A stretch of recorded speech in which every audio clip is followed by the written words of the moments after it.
Last night, the back-to-back wrath of Braun and Fielder, the Brewers' RBI machine, in a 5-2 Milwaukee win.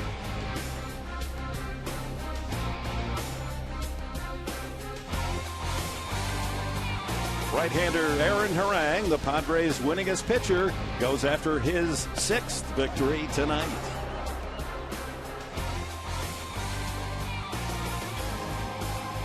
It's Salute the Champion Basketball Aztecs night, making all state alums proud.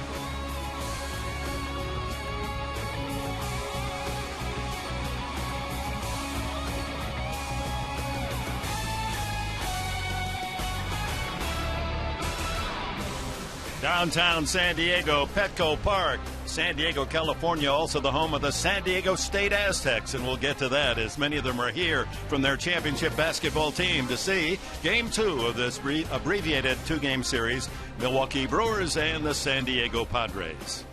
And good evening, everyone. Mark Grant, Dick Henberg. It is Aztec night, and they're celebrating that winningest team ever at San Diego State, a Sweet 16, and Coach Fisher will be joining us later in the broadcast. It's also singles night, and just an editorial comment, Mark.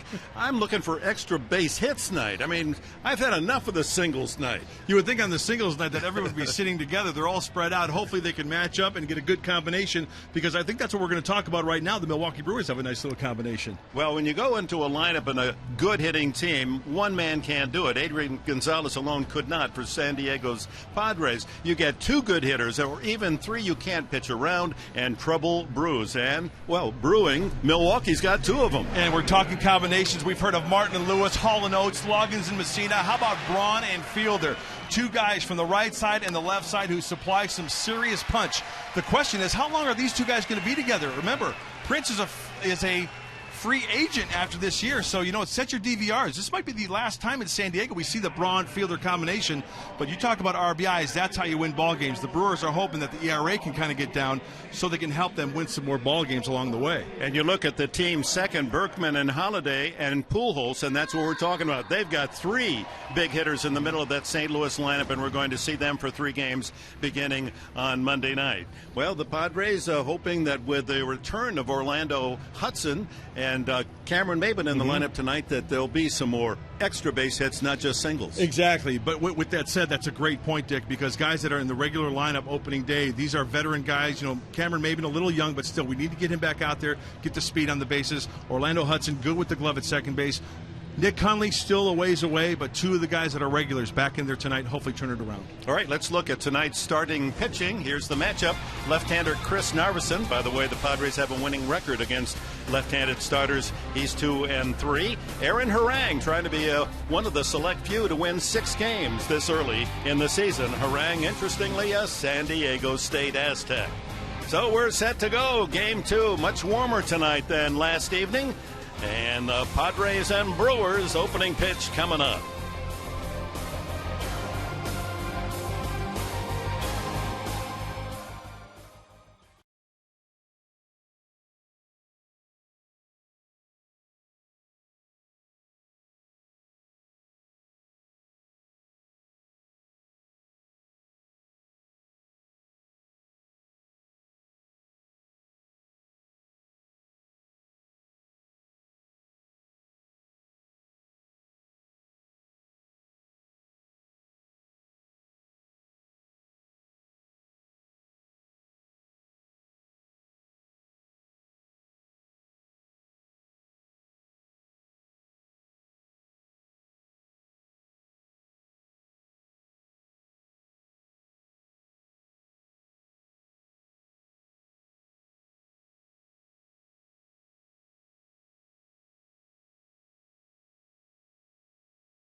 Be Japanese Appreciation Night and college night. So I hope all you college fans will be out here to support the Padres and have a good time.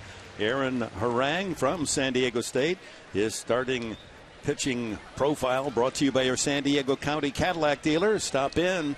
Attractive leases and purchase offers at your Cadillac dealer. Harang 5-2, and here we go.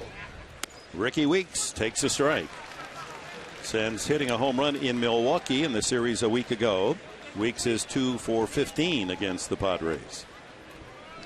Average down to 292. 0 for 5 last night.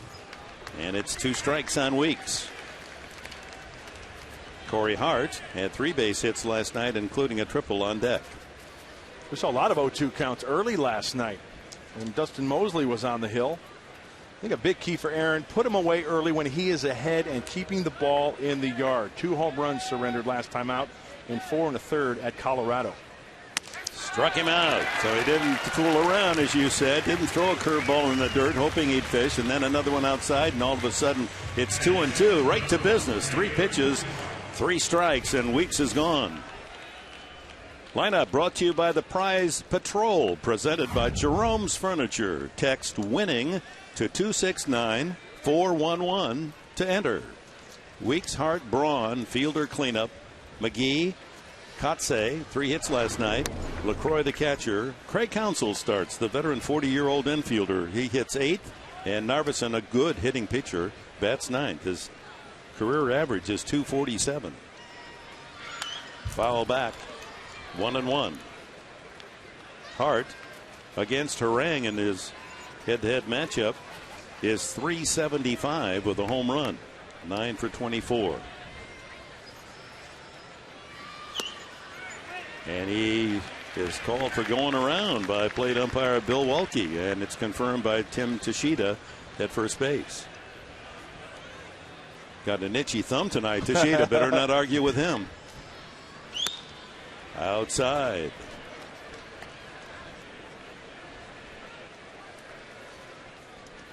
Beautiful time of the evening, shortly after 7 o'clock. Fouled out of play. Gorgeous. Love it when the days get longer as far as the daylight is concerned. Just love it, love it. Summer is right around the corner. You hum it, I think I know the lyrics. Mm-hmm. Just around the corner. You know? 2-2. Another pop fly out of play. One of your neighbors out there in Alpine, Shirley Holub, probably likes that little repartee. Mm-hmm. I can go out in my backyard and start singing. Everybody in the community can hear me. She'll be out there listening. She loves your work. Really? Yeah. She's the one, huh? 2-2. Outside, and the count is full to Corey Hart. Hart in a particularly terrific position in the batting order, hitting in front of Braun and Fielder. He pops this one high and out of play. You know he's going to get pitches. They don't want to walk him and then have to face Braun and Fielder. Their combination RBIs best in the National League, as we've already shown you. Yeah, Braun and Fielder get all the love, but Corey Hart, he can put a hurting on you as well. Another foul, so he's making Harang work. Trying to consistently keep the ball away. Sliders, fastballs away to Corey Hart. This will be the 10th pitch in this exchange.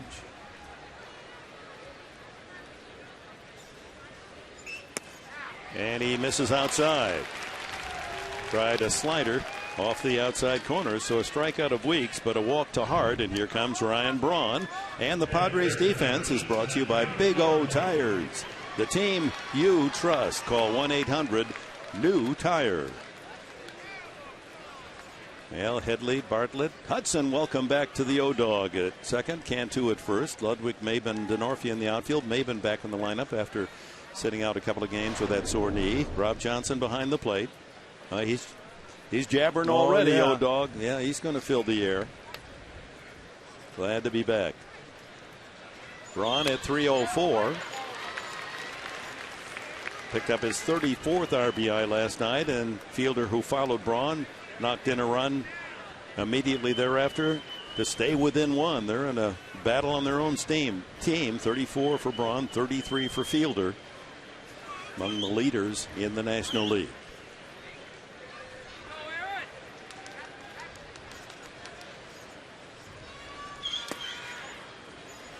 A ball and a strike. Well, in accommodating the return of Orlando Hudson from the DL, the Padres sent down the young right-hander. Evan Scribner's going to Tucson. He's going to get some innings down there. And he pitched well enough here, didn't he? He sure did. 6 games, allowed only 3 runs in 11 innings. You know what I like about Evan? You know, he attacked the zone. He didn't pitch scared. He threw that curveball when he wanted to. Good location of the fastball. He's going to do good things down in Tucson. And I can tell just by meeting him and talking to him, he's got a great attitude to take with him down to Tucson. And he goes home with good memories of his last big league game. He retired 6 in a row last night. Yep. Working the 8th and 9th innings. So 2-1 now to Braun. Runner goes. And it's a low line drive, but it's by Bartlett, and on goes Hart to third. And Braun takes a big turn and holds at first. That was very close to a double play on the line drive, but Bartlett could not quite stab it. And here come the Brewers, first and third, with just 1 out in the first inning. You know, even though Ryan Braun has those power numbers, it was a full count pitch. He will chase. Remember the first pitch of the at-bat, it was a slider up and out of the zone, and he offered at it. You take a look at this pitch. This bat goes back to the screen, and you can see the pitches just out of the reach of Bartlett. I don't know whether that ball was knuckling or what, but he gets jammed very close. Fortunately, that barrel of the bat didn't stab someone as it went flying to the backstop. Yep. Wow. That could have really put some punishing hurt on a fan. Prince Fielder, 286 his average, and he has a chance to catch Braun now. With a runner at third, only 1 out, and Braun over at first. Well, I've got a feeling, and this is probably throughout the all baseball world, but whoever misses out on Albert Pujols, I think they're going to get this guy. Prince Fielder, free agent at the end of the year. Runner goes. Johnson fakes the throw, and Hart does not buy it. Scrambles back. Is the only thing that was fooled on that was the mask of Johnson. Spun around on him. So Braun, an alert base runner, picks up the steal, his 10th of the year. That 2 among the leaders. High pop up. Good pitch by Harang. Shallow and left. Ludwig coming in. Bartlett goes out. And denied are the Brewers. No run on and out. Curveball got Fielder to cut under it. Going soft on the big left-handed hitter. This big looping curveball, and you can see the body of Prince Fielder kind of drifting out a little bit and kind of all just working underneath it and keeping it shallow enough to keep that runner at third base. See Prince's reaction there. Yeah, he could taste an RBI. So 2 outs, second and third Milwaukee. Casey McGee, 267 average.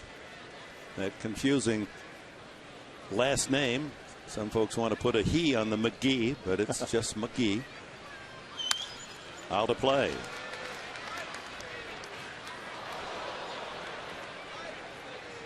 Wasn't it great to hear the San Diego State pep band play the national anthem tonight? Dick, you know that I love bands playing the national. I love it when kids sing the national anthem.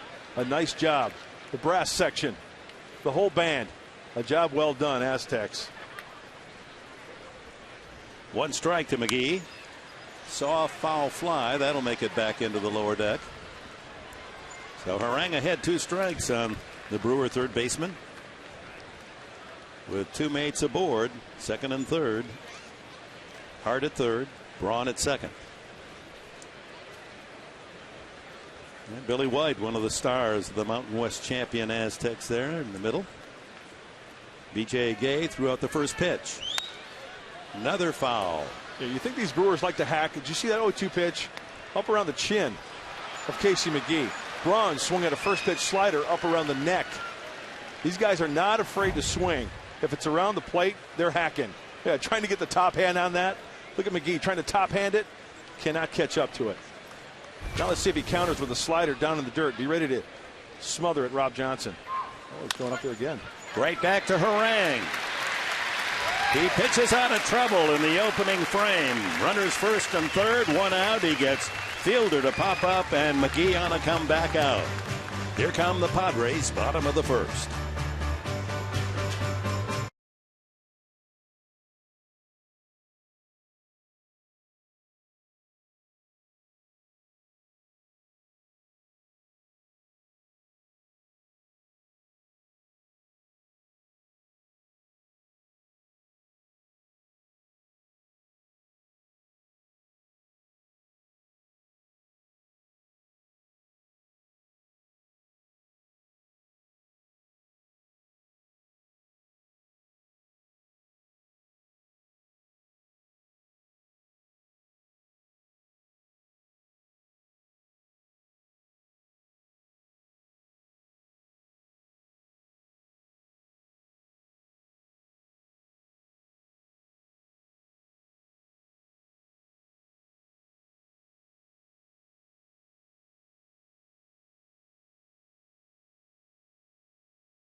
North Carolinian, had his college degree at the University of Phoenix.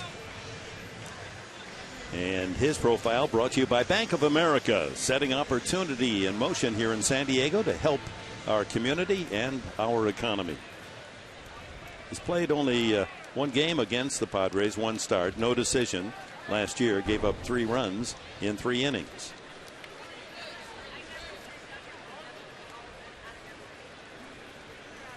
Chris Denorfia leads it off and takes strike 1. Well, this left-hander is a control-type guy. He's not going to blow any hitters away. Tops out about 90-91. Fastball, changeup, curve, and a cutter. 0-2. Well, the Rockies have won at Philadelphia, and there was some big news brewing there for Colorado. Jason Giambi homered in the first, the third, and the 5th inning. He had 2 more shots at a 4-home-run game, one of the rarities in baseball. But he struck out in the 7th and struck out in the 9th. And Denorfia on cue strikes out in the 1st. Padres starting lineup brought to you by Evans Tire and Service Centers, home of the free alignment. Good to see some familiar faces back. Bartlett second. Ludwig moves up into the 3rd slot in front of Cantu. Cameron Maven returns to play center field and bat 5th. Chase Headley at 3rd. Orlando Hudson in the 7th slot. Johnson hits 8th and Harang 9th. Bartlett had his 9-game RBI streak broken last night, but did pick up a couple of base hits, and now has hit safely in the last 10 to raise his average to 267.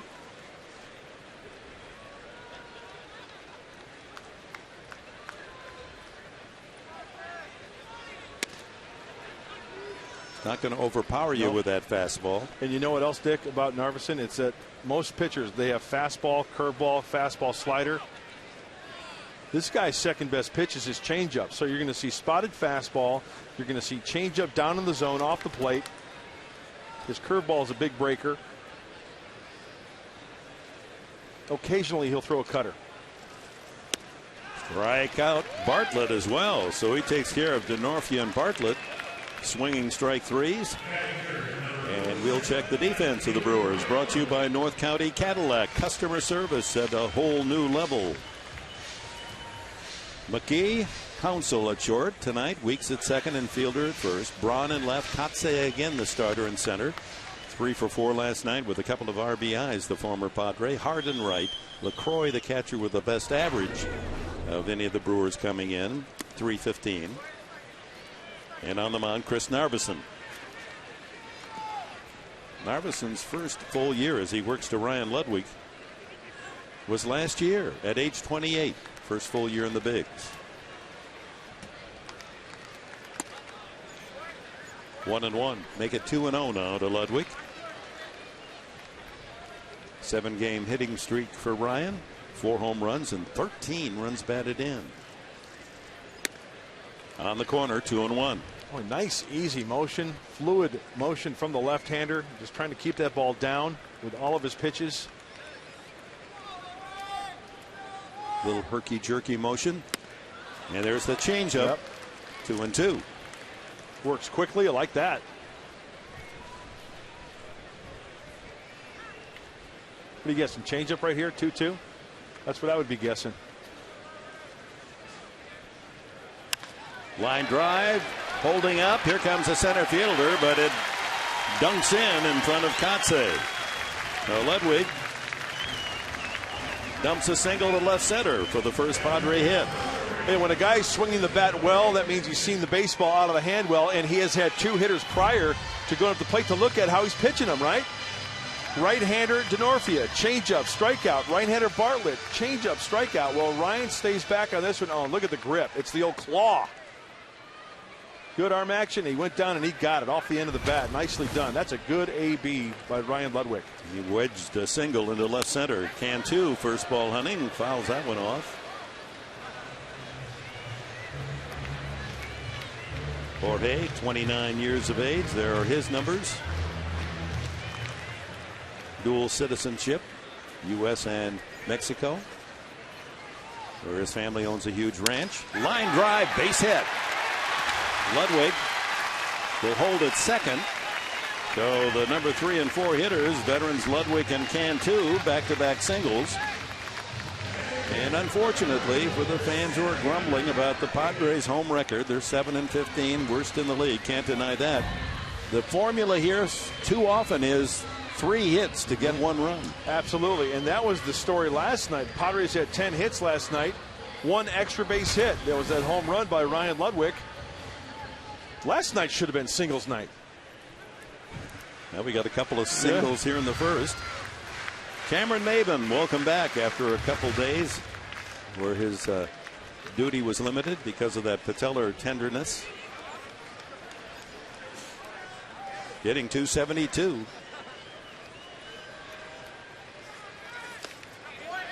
Ball in the dirt. Did not go around. That was the curveball. Maben, in the last 6 games, hitting nearly 500, 12 for 25.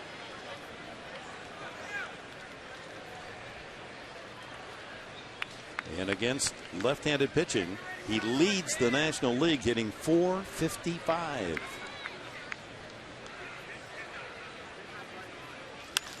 But he pops this one up. Left fielder and center fielder, and it is the left fielder Braun who makes the catch. So the Padres get a couple of men on with 2 out, but leave 2, and we go to the second. No score.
Aguirre takes a strike. Last night he put a hurt on Padre pitching after grounding out his first time. Lined a single to left to drive in the first Milwaukee run. Doubled off the right field wall for another run and singled again in the 7th inning to go 3 for 4. I remember talking to Marcotte in Milwaukee last road trip. He said, you know, I'm squaring the balls up, hitting them on the button. They're just not falling. They'll start to fall. And hey, what do you know? Last night had some hits. Lifts this one to left field. It's curling toward Ludwig. One away. Jonathan LaCroix steps up. Catcher hitting .315 with 3 home runs, 16 RBIs.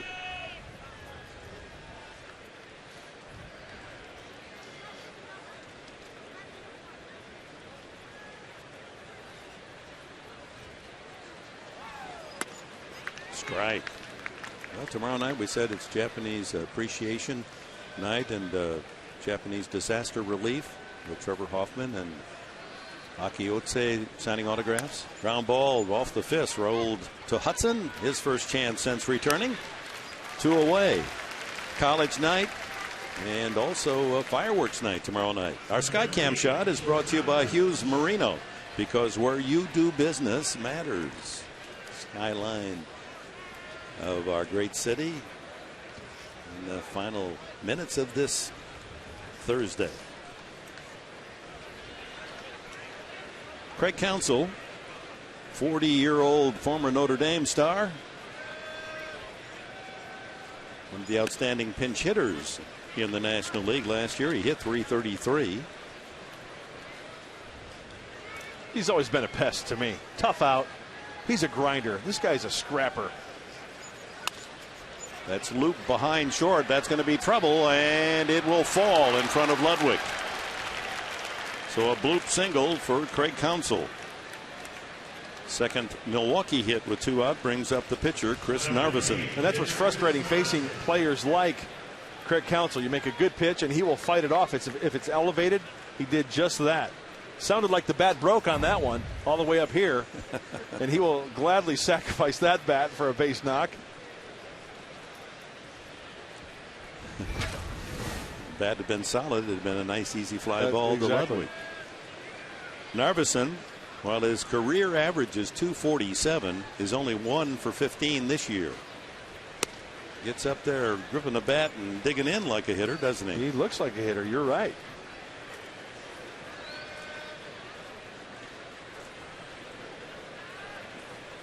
Originally drafted by the Cardinals 11 years ago in the 2nd round. Swings and flies foul in left field. Ludwig has just enough room to make the catch. No runs, a hit, a man left for the Brewers. In the bottom of the 2nd, it'll be Headley, Hudson, and Johnson for San Diego.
Some of that enthusiasm from the state pep band that helped inspire San Diego State to 34 wins, Sweet 16, their greatest basketball season ever.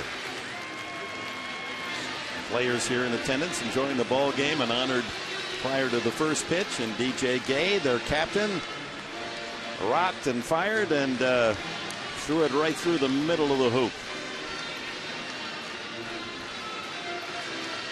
That team brought a lot of excitement to San Diego. It was a great run. And here is the opening pitch. Acknowledging the crowd, Coach Steve Fisher. Oh, well, guess who was the receiver? San Diego State alum, Bud Black. So we got Harang, Black, Steve Fisher, and the entire San Diego State team and pep band. Bring them back again. Now that's in college night. Why don't we have each college bring their pep band? That'd be great. Battle of the bands. Yeah. Well, in between innings. We don't have to have all of them like tomorrow night. Let's say it's Point Loma Nazarene. And then the next night it's USD and UCSD. Go Sea Lions. Narveson working on Headley, batting right-handed tonight at 250. Left-handed, 261 this year. 1-1. Hit to right field. That'll chase Hart back and makes the catch.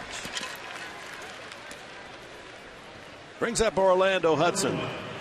Back from his rehab. A couple of games with Tucson and last night Lake Elsinore.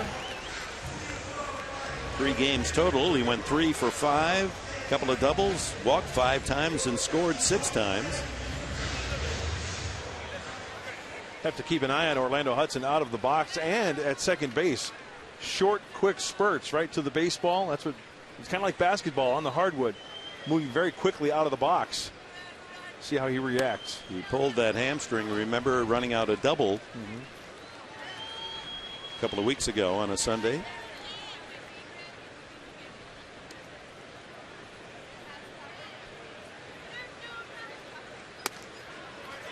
High strike, 1-1. Batting .269 from the right side, his better average, .235 as a lefty. Boy, it's the changeup. Loves that changeup. He's got great arm action. His delivery is just a carbon copy of his fastball.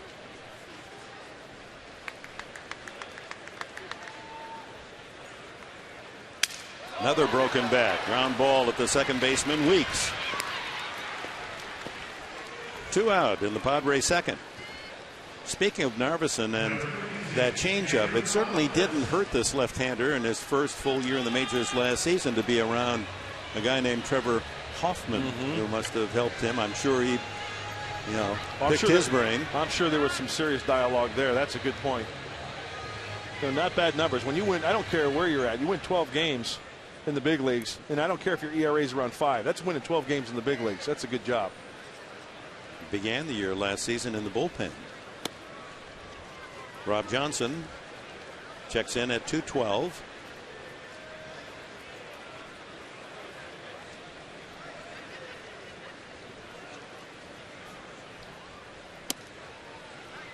(2-0) to Johnson, who has 1 home run. That won a game here 3-4 weeks ago.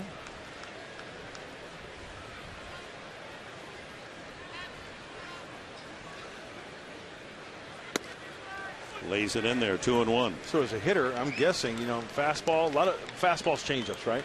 So according to the count, can you really sit on one pitch? I don't think so, because Narveson's going to throw that changeup at any time. There it is, bounces it. And that was a hitter's count at 2-1. The old work it backwards. Yep. Think fastball on 2-0, 3-1. Let's see if he gets another change on 3-1. Fastball grounded through into left center field, even with the shift on. Weeks was playing over on the shortstop side of the bag, so they stacked up the defense, and Johnson found the hole nevertheless. Stayed up the center of the diamond, basically on the hitter's count, 3-1. It's a fastball, outer half, pulls it. And I'm really surprised You look at Craig Counsell going to his right. I don't know. That probably would have been tough for him to get to. My point was, if he dives for that baseball, Johnson doesn't have blazing speed. He may have had a chance. Harang takes a strike. Aaron has 1 hit in 14 trips this year. That was a double. 2-out single from Johnson, the 3rd Padre base hit, all singles. And Harang down on the count, 2 strikes. There was the changeup even to the opposing pitcher.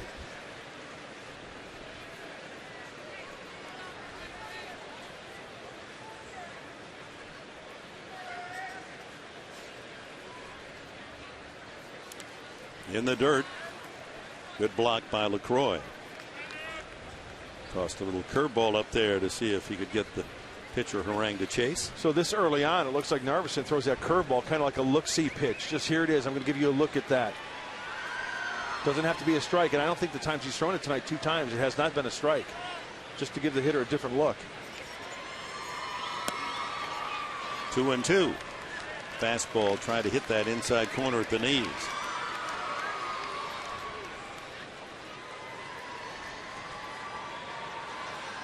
Johnson a safe lead over at first base. Ground ball hits Narveson in the shin, scrambles, throws, and gets Harang. Well, Aaron, of course, isn't the speediest of runners, and Narveson able to save an infield hit by scrambling and firing to first.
And there he is, Coach Steve Fisher, winning the Mountain West Conference Championship in Las Vegas and on his way to the NCAA Tournament March Madness, to the Sweet 16.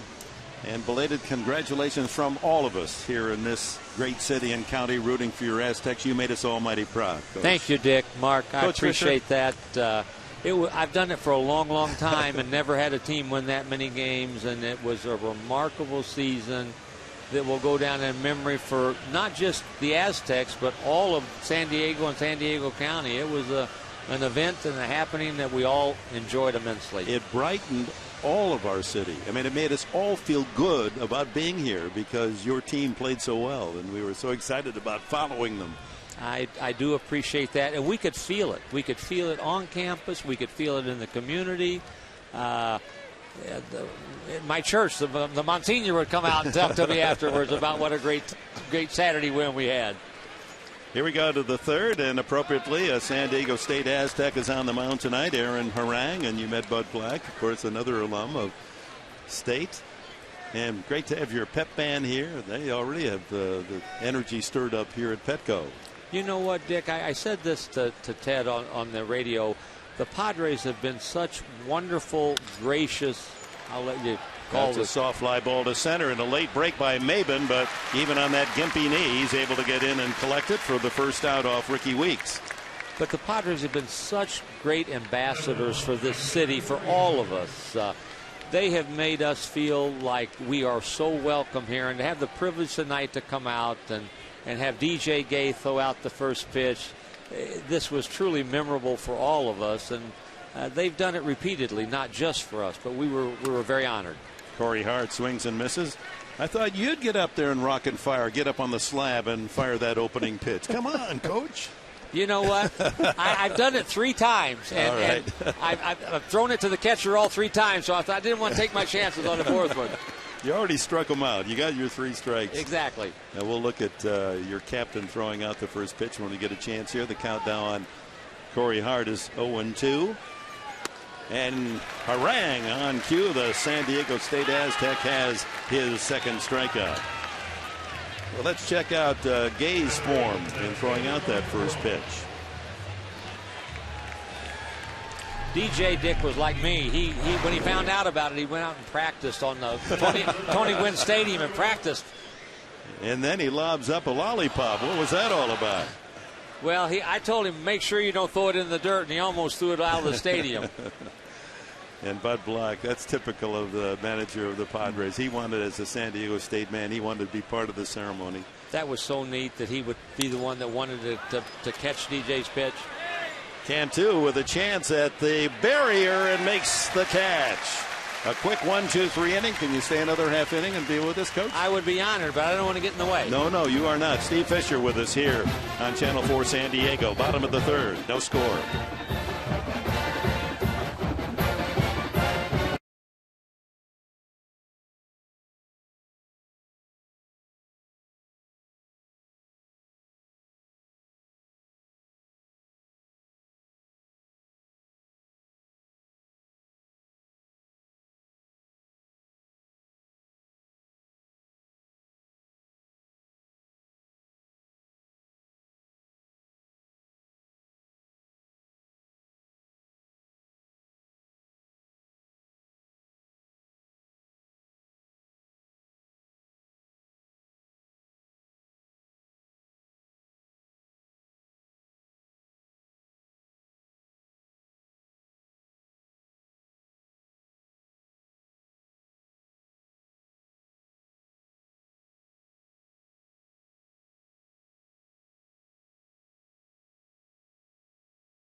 All brought to you by Lolita's at the Park, where you can enjoy fresh Mexican food and happy hour 7 days a week.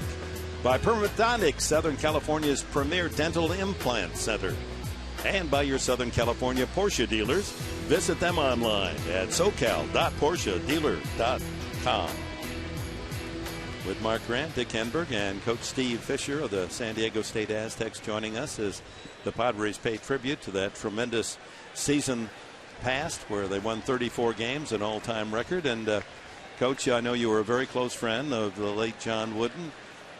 We'll go here. The first pitch to Denorfia is lined to left field for a base hit. Over to cut it off is Braun, and that'll save an extra base hit as Denorfia breaks after turning hard at first. Leadoff man on. That's the 4th hit for San Diego. And Coach Wooden was very open about expressing the fact, and it shocked all of us, that baseball, not basketball, baseball was his first love and his favorite sport. And even as a coach in the offseason, it was a baseball team. He loved the Cardinals. How about you growing up in Illinois? I grew up in an era where transistor radio, I was 100 miles from St. Louis and listened to Jack Buck, Harry Carey, and Joe Garagiola, and I knew every player on the Cardinal team, batting average, and I'd sneak the transistor in after my mom would put me to bed and listen to every Cardinal game. And who was your favorite player? everybody's favorite, Stan the Man, Yeah. Stan Musial. How could he not be, huh? What great teams. So Denorfia leadoff single, and here's Bartlett, and he takes it low, ball one. Did you play baseball in high school? You know what? Our little town in Heron did not have baseball competitively, but I grew up playing Little League ball, American Legion ball, and that was my goal. My aim was to be a Major League Baseball player, and I had a dear friend who was the same year I was in Marion, Illinois, Ray Fosse. Oh, Ray who wound Fosse. up being a pretty good catcher for the Cleveland Indians. Absolutely. And a broadcaster now. Has been for a long time. 1-1 the count. Bartlett up, no one out. Denorfia, good base runner at first, and the count goes to 2-1. What position did you play? I was a shortstop. So you had to be a good athlete to play there. I was a guy that was always around the action. I was about 5 feet tall going into high school and loved baseball. That was my first love also, growing up. Coach Wooden played shortstop, and he said he tried out with the Cincinnati Reds. He said, I was a good hitter, but I hurt my arm that summer, and they saw that I couldn't throw very well. So that changed the whole career for him, and of course he went to Purdue to be an All-America basketball player there. 2-1. In the dirt, gets away from LaCroix, and Denorfia will scoot to second.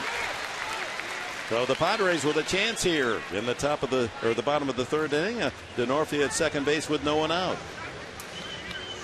Well, Coach, when you look at your team last year, 34-3, no team won more games, right?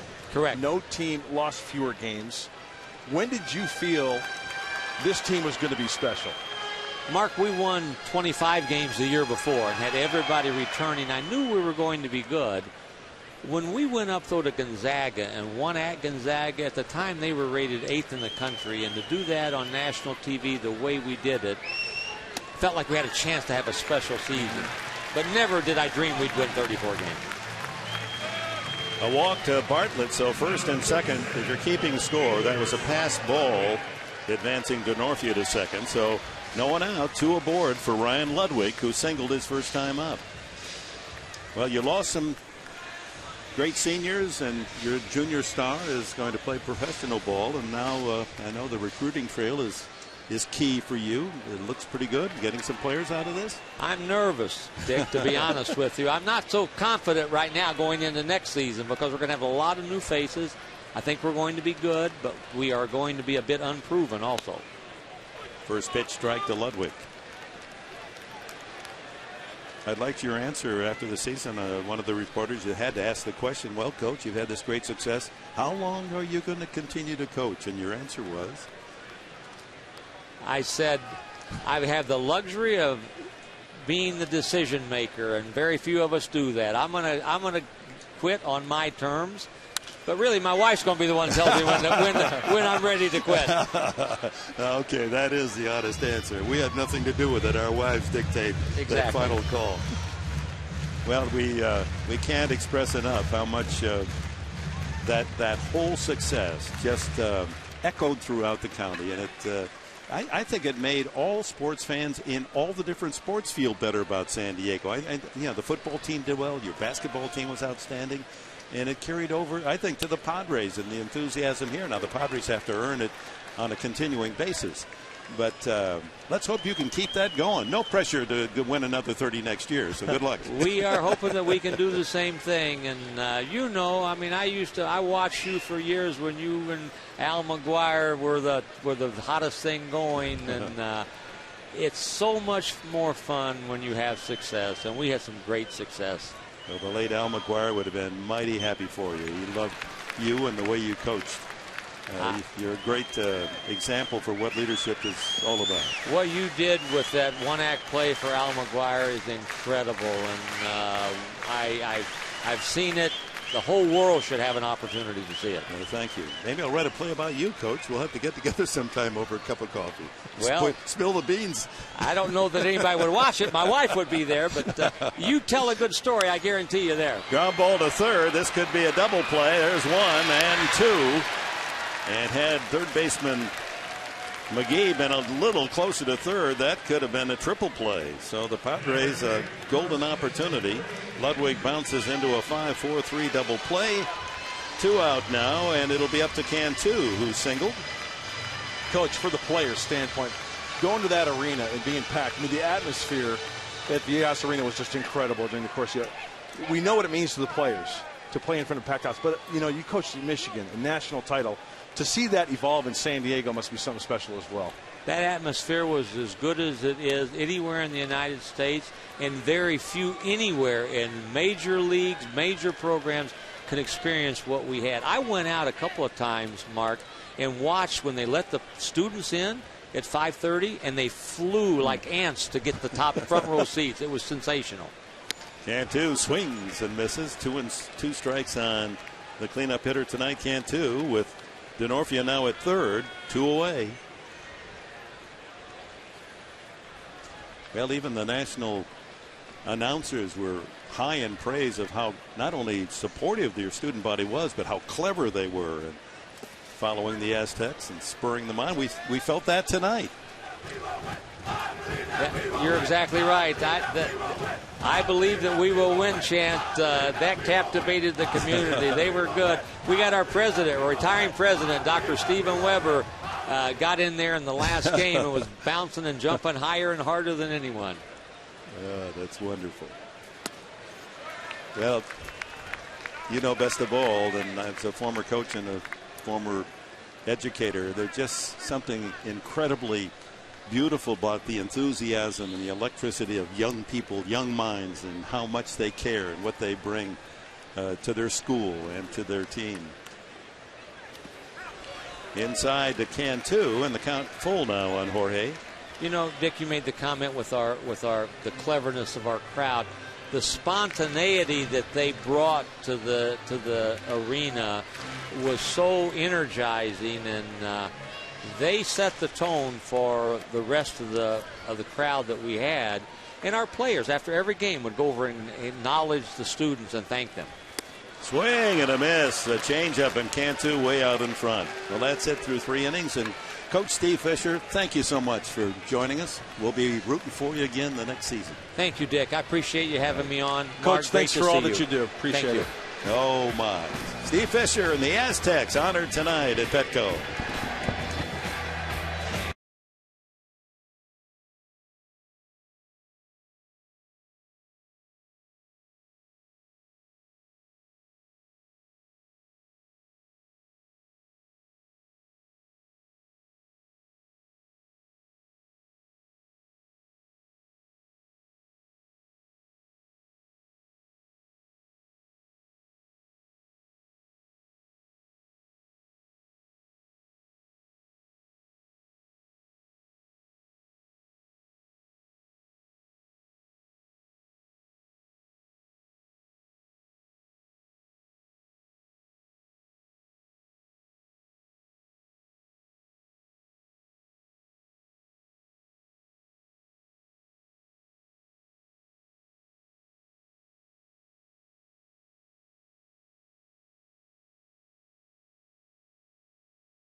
No runs on 4 singles, no runs and 2 singles for Milwaukee as Fielder clubs one deep to center field, and Maben just enough reach, and then he drops the ball. And Fielder into second with another double. So Cameron Maben had it in his glove. Boy, that was a laser to straightaway center. And even at that distance, had enough on it that Maben unable to close the glove. Well, one thing's for sure. Seems like the knee is okay for Cameron Maben. Off the heel of the glove. I thought he had a chance to catch in the webbing as you take a look. right on the heel and cannot come up with it. A great effort by Cameron Maben. So for Milwaukee, they've been on a double run. 16 straight games now, at least one two-base hit. And Fielder now, no one out at second base, just as the Padres had man at second, no one out in the last of the third. But Narveson pitched out of it, a double play and a strikeout. Casey McGee, ground ball softly to short. Fielder has to retreat to second, and Bartlett throws out McGee. Well, time for tonight's trivia question, brought to you by AT Wireless, and we should have an Aztec question, shouldn't we? Tony Gwynn, alum of San Diego State, has the most hits by any Aztec in the major leagues. Who has the second most? Now, I'm going to guess, because I remember we had the pleasure of coaching against him when I was at Cal State Northridge, and he was at San Diego State, and we all just raved about this third baseman and his left-handed bat, Craig Nettles. I know exactly who you're talking about. That was going to be my guess as well. Let's see if we're right. Let's see. Since you chose Nettles, should I try somebody else? Yeah, let's make it interesting. I'll try to think of somebody else. All right. Mark Kotze flied to left his first time, and Johnson a good block, ball in the dirt. First extra base hit of the night. Prince Fielder out at second base with that ringing double to center. Maben, talking to himself out there, knew he should have caught it, but it goes for a double. And the fact that his knee's bothering him. Ground ball sharply, but Cantu there to close the glove and take it to the bag for the out. Fielder to third base. Okay, I think I'm ready for my guess. All right. Because I played against him. Mark Grace. Oh, that's a good guess. Yeah, he did have a lot of base hits. That's going to be close. Nettles and Grace. I bet they're in the answer somewhere. 2 and 3, 2, 4, 5. That's great. It's not Aaron Harang, I can tell you that. Nor Buddy Black. Fly ball to center. Maben camped under this one. And the inning is over as LaCroix flies out. No runs. A leadoff double. Fielder dies at third. Bottom of the fourth. No score.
Answer a question. Tony Gwynn has the most hits in the big leagues of any Aztec player. Who has the second most? Ooh, Mark Grace, you're right. Mark Grant, you marks to stay together. And Craig Nettles, by the way, was third. And there it is, 220 hits behind Grace was Nettles. That's a pretty good start of a ball club, isn't it? Absolutely close race between Grace and Nettles. Pretty good talent right there. You know, a lot of people have argued that Greg Nettles possibly get some Hall of Fame votes for his third base play and his numbers that he put up. Maben swinging on the first ball, and it dies out to Brian Braun. Didn't quite get all of it. He's flying twice to Maben tonight. Chase Headley flied to right field his first at bat. Well, that third base position, when you talk about Hall of Fame, that's the toughest position. Fewest members in the Hall of Fame at third base. And the competition, you're right, is those on the outside. Yep. Yet on the sidelines, you know, you could make an argument for several players. It really comes down to, were you the best player at your position during the reign, you know, your career? Sure. Then it becomes easy, but there might have been 2 or 3 other guys that, you know, one year it was you, one year it was someone else. That'll be out of play. And when you think of Greg Nettles at third base during that era, George Brett, right? I mean, that's tough competition right there. So Brett, 3,000 plus hits. He goes in. No argument there. But I remember as a college player, Nettles had such a sweet swing. Oh, yeah. Oh, man. We just tried to walk, which wasn't hard for our pitching staff. So they weren't necessarily pitching around him. They just couldn't throw him strikes. Right. We didn't really have to worry. He wasn't going to get a good pitch to hit. But nobody did. 1-2 to Headley. He spins one low and inside, a curveball. 2-2. Well, the Padres 4 hits tonight, but just like last night, and true to the spirit of the evening, singles.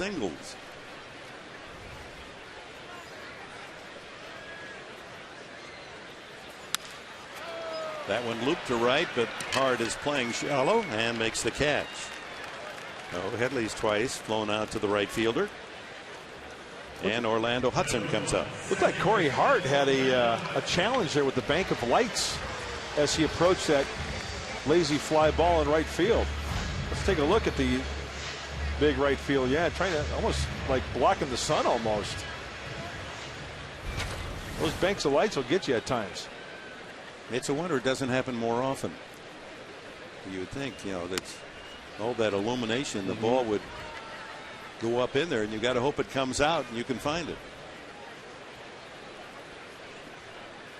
Hudson grounded to second on a broken bat roller, and this one is top to third.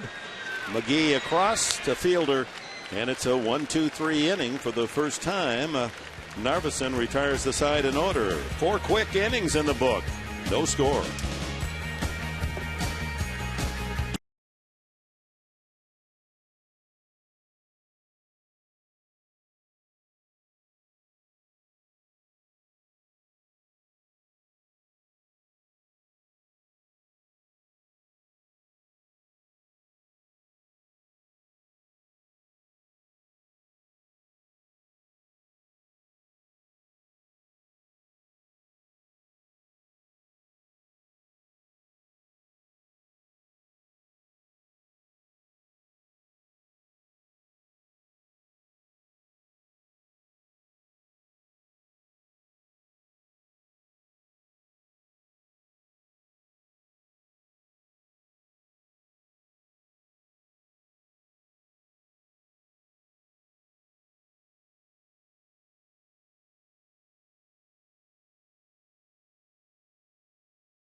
Mid-game recap, as always, brought to you by my good friends at Murray Lamper Construction. Room additions, second stories, and kitchen remodeling on time and on budget.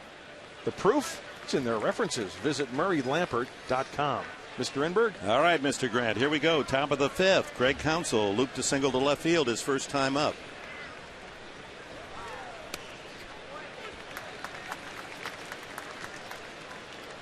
Good fastball by Aaron Harang, quickly working ahead.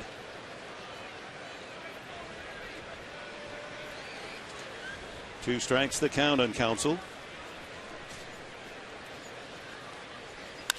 Back by the mound. Hudson to his right. Throws out Counsell at 40. He still can scamper up the line. One away here in the fifth. And that brings up the pitcher Narveson. Well, tomorrow night, 6:40 our airtime. Actually 6:30 tomorrow night. For Channel 4 San Diego, our Honda dealers pregame show. Latos, fresh off his first win of the year against Eric Bedard of the Mariners. He's 1-4.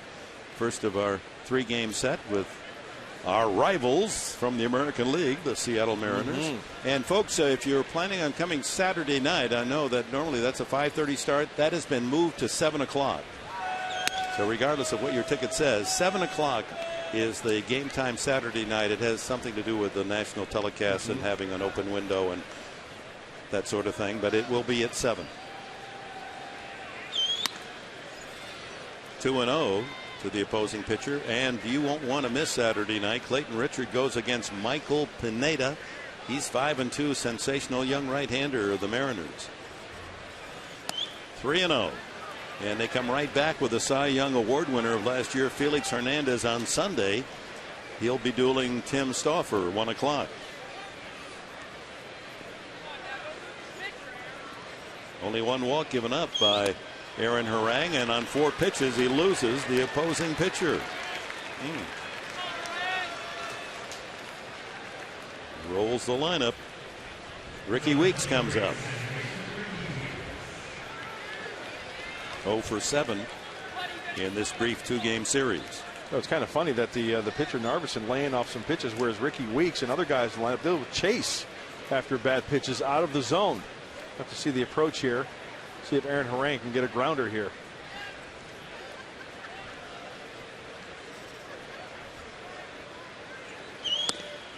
Five in a row out of the zone. Time to have a little chat maybe with Rob Johnson. And there he goes. You know, Aaron's been around the block a few times. Just a little breather, and Rob Johnson knows what he's going to say to Aaron Harang. Maybe pitch selection. Just to give the big right-hander a little bit of a breather.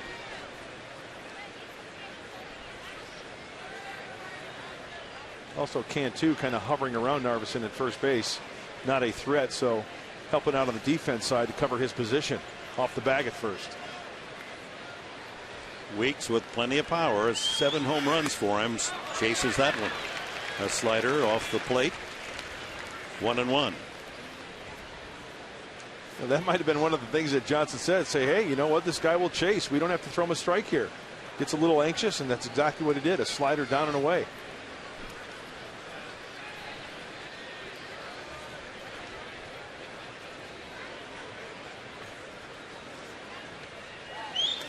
In the dirt, blocked by Johnson. 2-1 to Weeks.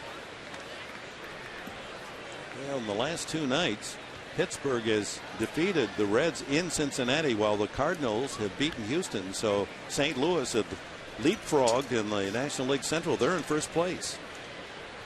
A half game ahead of Cincinnati. Milwaukee started tonight only 4 games off the lead. That went deep but foul down the right field line, and the Brewers trying to get to the 500 mark with a win this evening. Should they win, they'll be 3.5 out of first place behind St. Louis. And the Cardinals coming to town Monday, Tuesday night, and Wednesday afternoon. And those Reds playing good baseball. The last 10 games, 8 wins, and going into tonight's game at home, 15-10 going into tonight. So that's a tough club to beat. Pittsburgh gets them 2 nights in a row. Yep. Strike down the middle. Fastball, and Weeks caught looking. 3rd strikeout. A big punch out for Aaron Harang. We're going to check out the Carl's Jr. pitch track and see how big right-hander got Ricky Weeks. Okay, trying to consistently keep the ball away because he will chase like that slider. Away, away. Nice block there by Johnson. Okay, now he's got him where he wants him. Down and away. Frozen pizza right on the outside corner. Big swing and a miss by Hart. I don't know if they serve frozen pizza at Carl's Jr., but the pitch track is right on. That's a strike. Yeah, just, I don't know how you work Turkey Burger into that call. But nice try. 1-1. Corey Hart walked in the first inning, struck out in the third.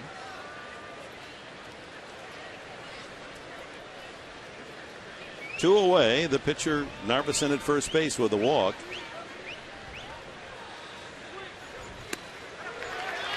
Slider. A ball and 2 strikes. He's got to get that pitch down. Swing and a miss. That works to Harang's advantage as we take a look at the pitch count. Economical. Very nice. He's 50. going green. 1-2 coming up.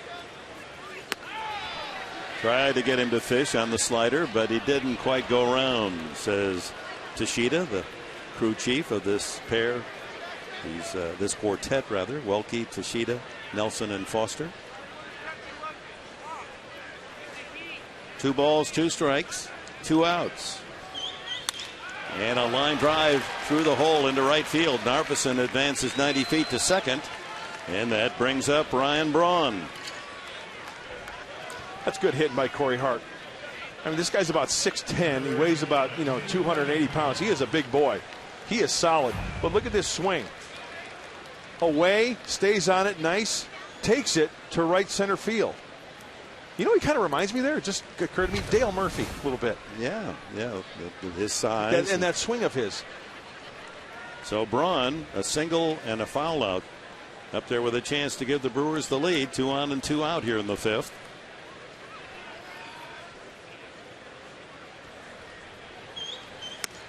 Slider misses. They'll actually have more of a running fastball. Had a lot of movement.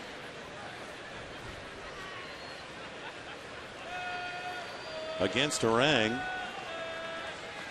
Braun has a .273 average, but he's hit 3 home runs.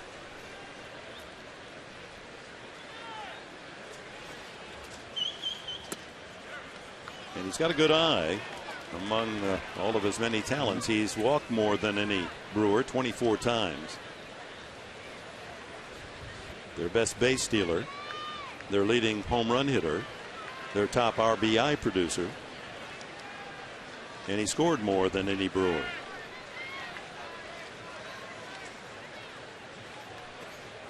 .2-0, 3-0.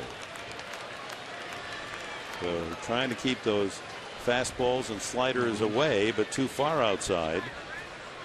And he's a pitch away from loading the bases and inviting Prince Fielder to come up. Braun has been green lighted. We saw in the Milwaukee series 3-0. He takes that on the outside corner. And the only reason why I guess my thought would be taking is just because of the guy on deck. Ryan Braun would gladly pass that baton to Fielder with the bases loaded if he draws that walk. That's what makes him so effective. Different situation now, 3-1, but Braun selective. You don't walk that many times if you aren't taking a lot of pitches when the opposing hurler's behind on the count. Narveson on base for a long time after the walk. He's at second. Hart at first. 3-1, and he pops him up. Shallow and right. Denorfia staring up at the black sky and finds that white pellet, and the inning is over. No runs, a hit, 2 men left, and a tough out recorded. Braun by Harang.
their home run inning. The Channel 4 home run inning presented by Harrah's Rincon Casino. If a home run is hit this inning, text Homer, that's Homer, to 269-411. Good luck, because if it happens, $18,000 can be coming your way.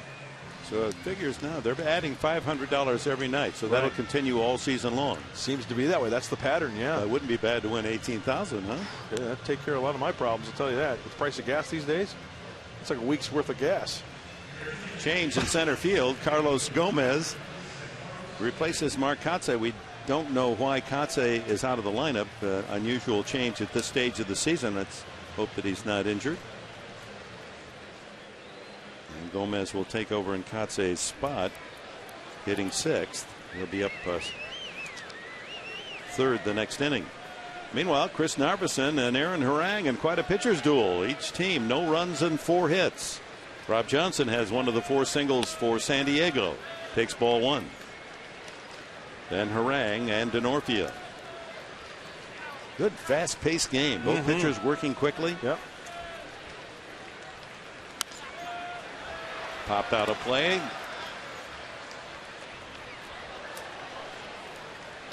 Well, a lot of you fans will want to be out for one of the or all 3 games this weekend against the Mariners. Ichiro on pace again for a 200 hit season. One of the great players. Fun to watch. Ground ball to Hopper to McGee. Strike across to Fielder. 1 away. That's 6 in a row now, retired by Narveson. Actually 7 if you count the double play when Ludwig came up with 2 on and no one out and wrapped into a around the horn twin killing. Harang hit the ball hard first time up, smashed to the box, hit the pitcher Narveson, carry him toward the third base foul line, and he was able to pounce on it and throw out Harang.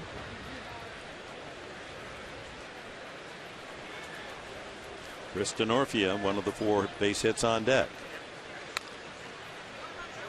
Off the head of the bat, strike 1.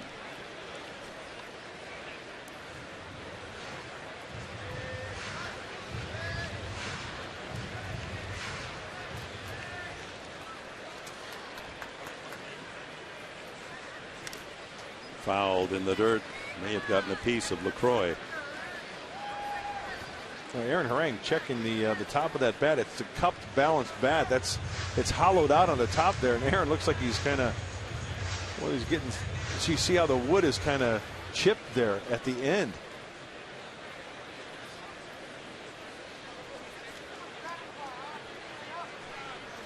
Narveson ahead on the count, 2 strikes. Throws him a curveball.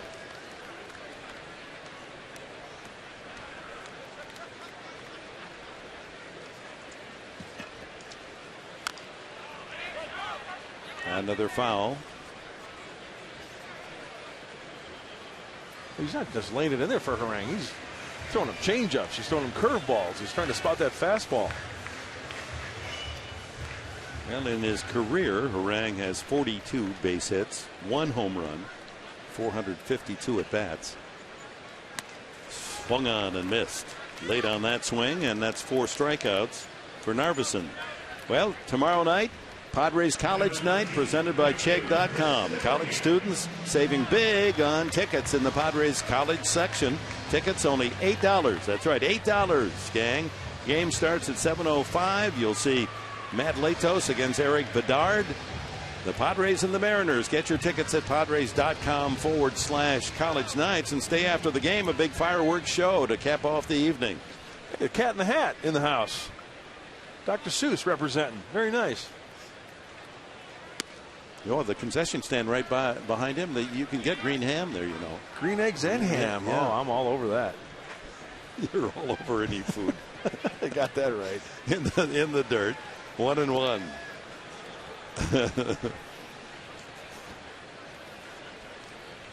Eating is a good thing, though, you know. Hey, you know what? I was always told, if you love to eat, you love life, right? I was always taught clean your plate or no dessert. Not necessarily a good pattern we've learned. Exactly. Denorfia sends one down the right field line, very high into foul territory, goes Hart, and he has room to make the catch. And for the second consecutive inning, Narveson retires the side in order. We go to the sixth, still no score.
Tomorrow night, college night, fireworks Saturday night is another giveaway night. You'll be able to get those auto packs from the Padres, and that's a 7:05 start on Saturday night.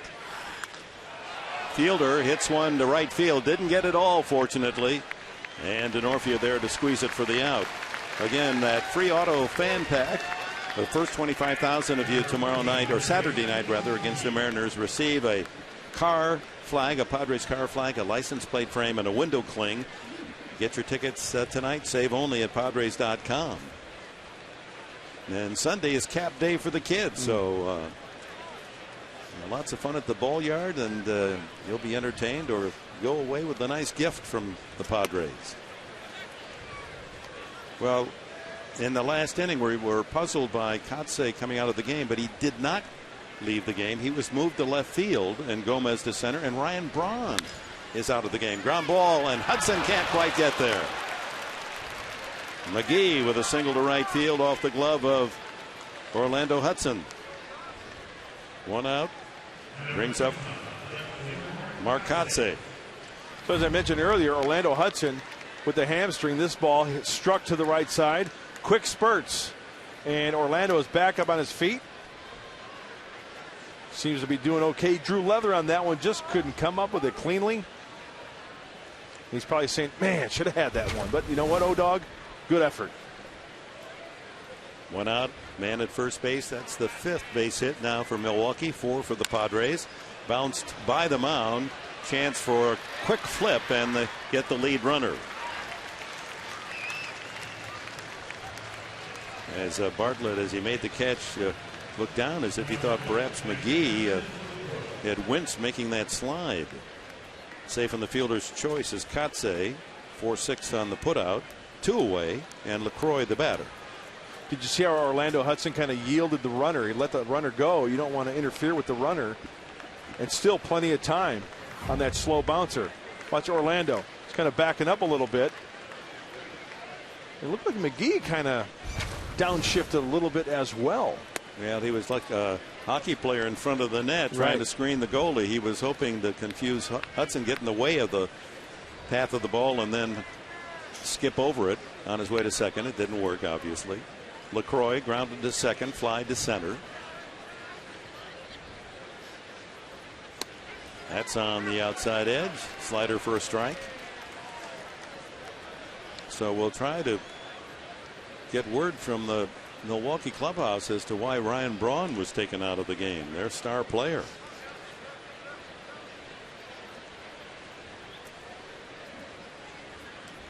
Runner goes high, throw by Johnson, one hops, and he's safe. Kotze with a stolen base. Boy, great job by Orlando Hudson. You'll see on the replay, watch how this ball, he gets a good jump, first of all, and then this ball is spiked, so he's got to come up and then down. He was safe. Yeah, Mark Kotze twisted something there. Watch his left leg, ankle, knee. Yeah, that could be any number of things, but he's gingerly off second base with the lead now with 2 out in scoring position for LaCroix. They've been running on Johnson at Milwaukee and again here tonight. Ground ball foul. 2-2 to LaCroix. That's Tim Dillard getting ready down the right field line for Milwaukee. Side armor. Converted this last year a new motion. He didn't used to throw from the side.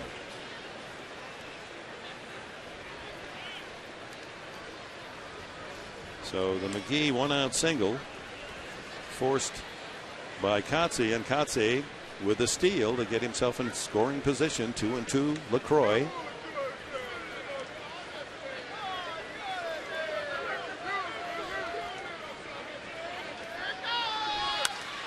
Fly ball, right field, DeNorthia.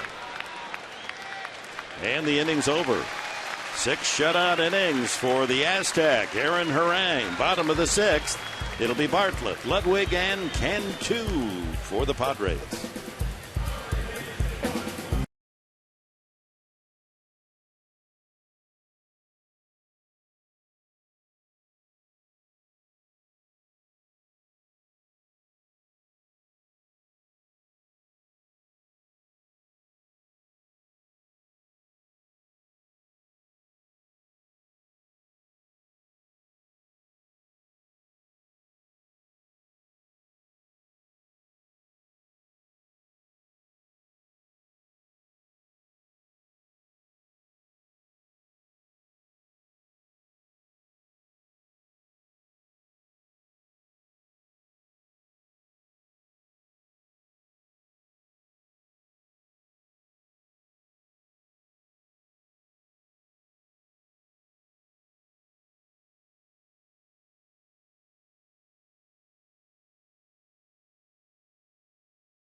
The Padres 6 shutout innings, and Narveson, he's worked 5 in a row, and he's retired the last 8 Padre hitters as Bartlett fouls it off. Bartlett, Ludwig, and Cantu here in the home half of the 6th inning.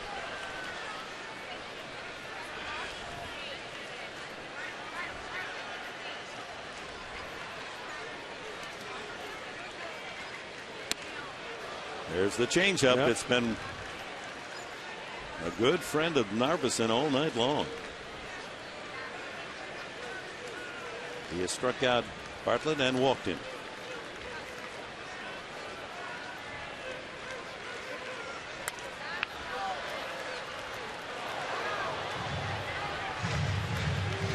Well, both pitchers twirling a gem as we go to the bottom of the 6th. But when you look at Aaron Harang, the veteran right-hander, nobody knows this Brewer lineup more than he does. 21st career start against this Brewer team for Aaron. Pops it up, back of first. That's a long run for Weeks. He's there. One away. Well, our comparison tonight is brought to you by the San Diego Toyota dealers. We've got what it takes. And we've talked all season long about the Padres when they score first and how that correlates to victory. 9-4 are they, 9-21 when the other team scores first, and the same for Milwaukee when they score first, 18-7, and when the opponents get on the board first, 3-15, and so that makes it all the more dramatic. Who's going to get on the board first tonight as we move into the later innings? And when I look at those numbers from a San Diego standpoint, yeah, you score first and your starter takes you into the sixth, you got a pretty good chance of holding on to that game because of the bullpen for the San Diego Padres. They can hold that lead with the best of them. And Adams and Bell are well rested coming into the game tonight. Ludwig sees it bounce in. And the one game that really sticks out to me, Dick, as far as the quality of the Padres bullpen. Matt Latos in that game at Colorado, 5 2/3. He left the game when it was 3-2 now with the lead. They held on in Colorado to preserve that win. 14 straight outs by the bullpen. There's Latos. He'll be on the mound tomorrow night looking for 2 wins in a row. At times, he was the pitcher that we all marveled about a season ago in that game at Colorado. Ludwig now 1 ball and 2 strikes. He singled and grounded into a double play and pops this one up. Weeks has another chance, almost identical to the play by Bartlett. They both sent it out into shallow right, and Weeks is there for the putout. Narveson mowing them down. Padres haven't had a base runner since the 3rd inning with no one out after Denorfia had singled. Bartlett walked. All out since. Cantu singled and struck out. Keeping him off balance.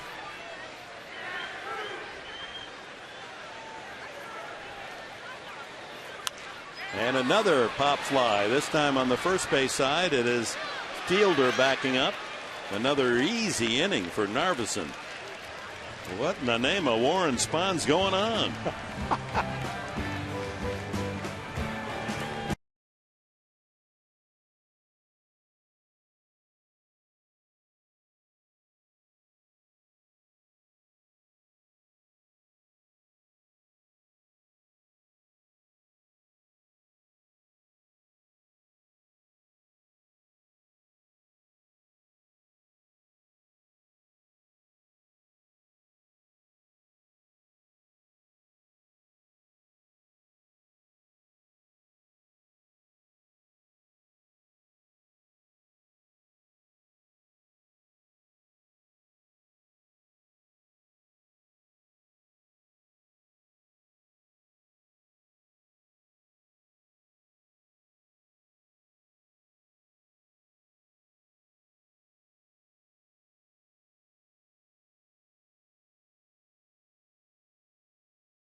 Tender chicken, apples, and cranberries, and all kinds of flavor coming to you with less than 8 grams of fat. Get it before it's gone at Subway. Eat fresh.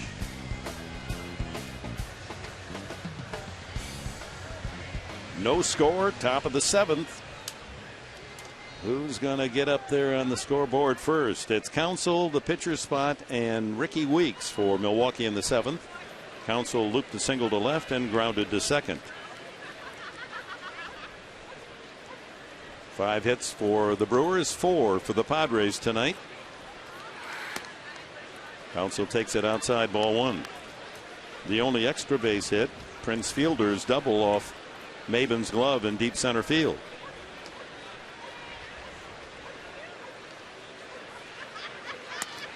2-0.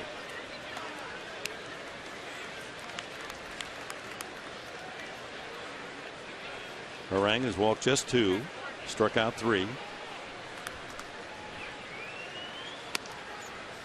In there with a fastball. You know what? Up to this point, Dick, the pitch of the game to me, Ryan Braun hitting in the 5th inning, 3-1 count, first and second. It could have been nasty because Fielder's on deck and he popped him out to right. Threw him a curveball. Hasn't offered many of those tonight, and it's in there, 2-2. And it was a dandy.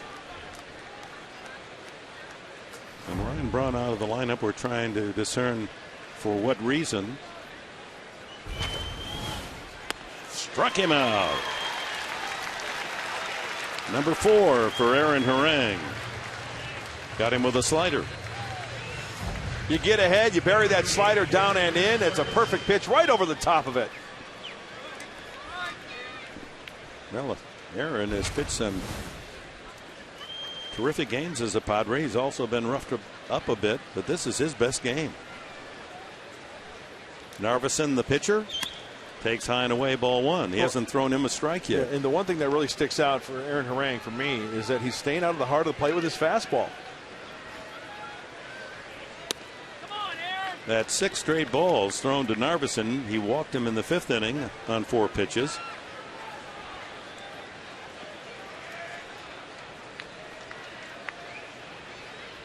There's a strike. As we mentioned, Narveson has earned respect. He's a .247 lifetime hitter. Good looking cut there. 2-2. And once again, this Brewer lineup, these are guys that don't get cheated. Narveson, he likes to take his hacks as well.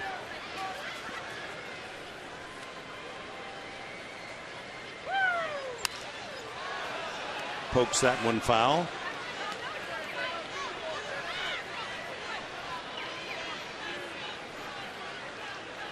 Brewers have won 5 of the last 6 games.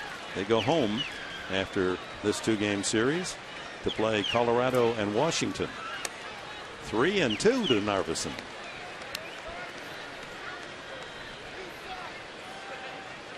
.85 pitches now for Harang. 1 out in the 7th.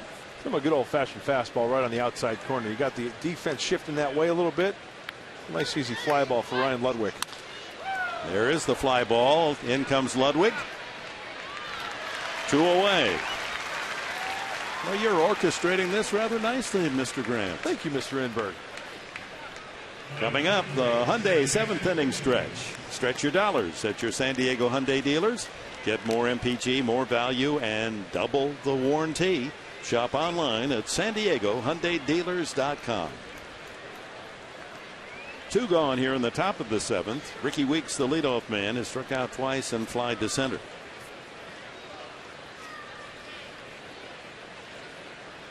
Okay, so Padre faithful watching tonight. What have we learned about Ricky Weeks in this game? As a pitcher, you don't have to throw him a strike. Nice. Because a ball can be a strike because he'll chase it outside. And that's exactly what he did. Here's your example. Slider starts on the plate, winds up half a foot off the plate. Oh, he got inside that time, and it's a soft fly ball that falls in front of Maben. So Weeks with a 2-out single. And that'll bring up Corey Hart. When you look at the location of this pitch, it just catches too much of the plate and it's elevated. I really thought Cameron had a chance, but you lay out on that one. The way that the no runs have been scored right here, you lay out for that one, it gets by, and Ricky Weeks could possibly be on third base. Corey Lupke getting loose in the bullpen for the Padres. Good move by Harang. So Hart, the right-handed hitter, has walked and singled 1 for 2 tonight after a 3 for 5 performance last night. 2 singles and a triple. And Carlos Gomez is on deck in Braun's spot. Weeks with 5 steals. So Harang with a close eye.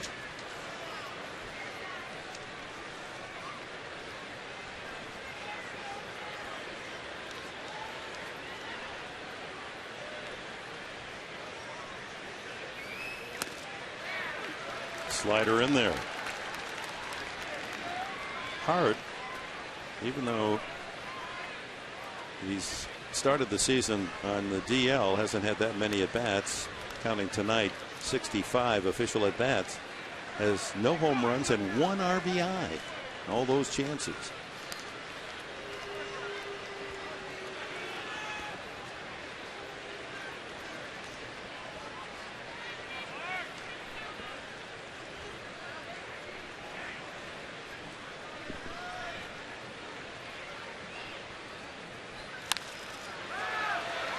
High, shallow and right. Hudson angles into foul territory to make the catch. In foul territory for the 3rd out. That's the 10th fly ball out thrown by Harang tonight. Stretch half of the 7th. No score.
Pacific Beach or online at Mussy.com. With Mark Grant, Dick Enberg, pleased you joined us here at Petco Park. We go to the bottom of the 7th, still no score. And the leadoff hitter, Cameron Maben, he's flied twice to left field. Chris Narveson, the 29-year-old southpaw from North Carolina, has retired 11 batters in a row. Padres had 1 serious chance tonight in the 3rd. Denorfia led off with a single and went to second on a pass ball. Bartlett walked, so with no one out, 1st and 2nd. Strike 1 and 2. But Ludwig bounced into a 5-4-3 double play, and Cantu struck out with Denorfia 3rd. And that was about it. They did have a couple of men on with 2 outs in the 1st inning. A broken bat, one hopper off the chest of McGee. He can't throw out the speedy Maben, but you can see he's still gimpy. But even on a leg and a half, he's so fast, able to beat the throw across the diamond. A lot of broken bats tonight. I think that's got to be an error. Yep. Very makeable play for McGee. They called it an infield hit. No kidding. Wow. Looks like he's picking him up and putting him down quite nicely, Cameron Maben. And then as he pulled up, a little limp. Almost expect Headley, checking the signs with Glenn Hoffman, to sacrifice. We're in the 7th inning of a scoreless game. Yeah, leadoff man on. Who's going to blink first? Huh? This game might boil down to an extra base hit, a balk, an error, a gapper. Well, how nice would it be to have Chase Headley split one of those gaps and see Cameron Maben run? As you look at the defense, Gomez in center field is playing on the second baseman side of second base. So left center field is wide open. Well, he's going to first base a couple of throws, even though Maben doesn't have a big lead. He's trying to get Headley to tip his hand if he's going to sacrifice or not. Now the third baseman, McGee, doesn't think he is. He's deep at 3rd. He could probably try to bunt on his own as well if he looks down there and sees McGee. Swinging and taking. 1-1. I'm not saying that's the case for Chase, but he has done that before. You look at the defense, see how they're playing, and maybe sneak attack one. Down that third base line.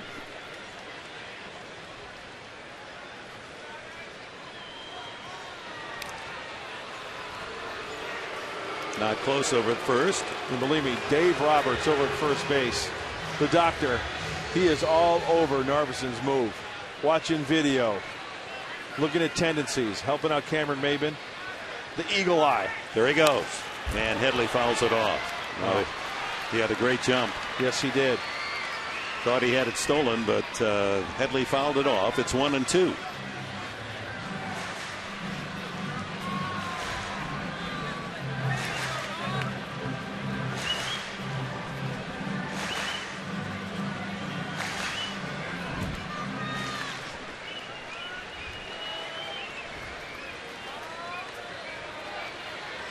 Maben back to first base. 1-2 to Headley.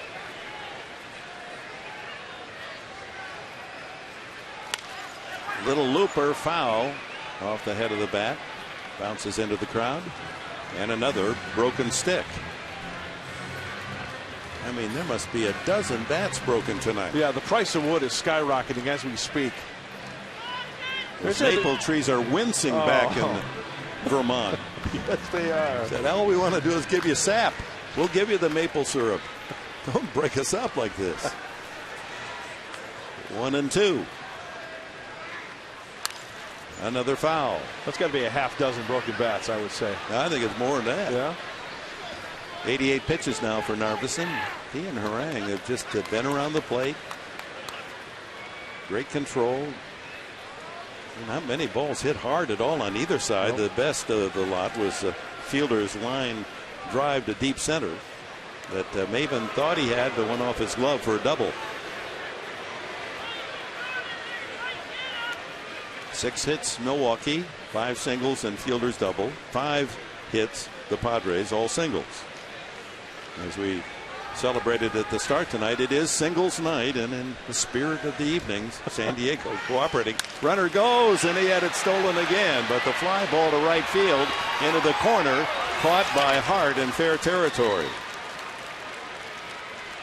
Well, that was a bit unfortunate. Maben had a couple of great jumps, and on both occasions, Headley fouled it off.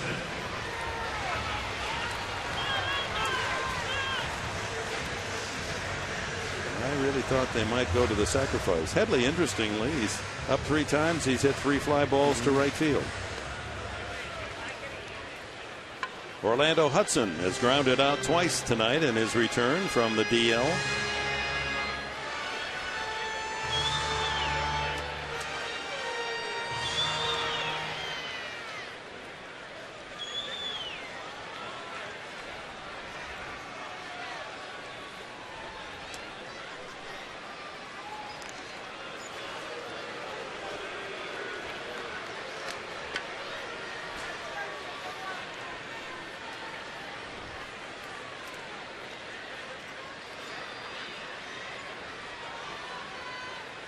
Runner goes. No swing by Hudson, and in there safely as the ball kicks away anyway is Maben with his 7th steal of the season.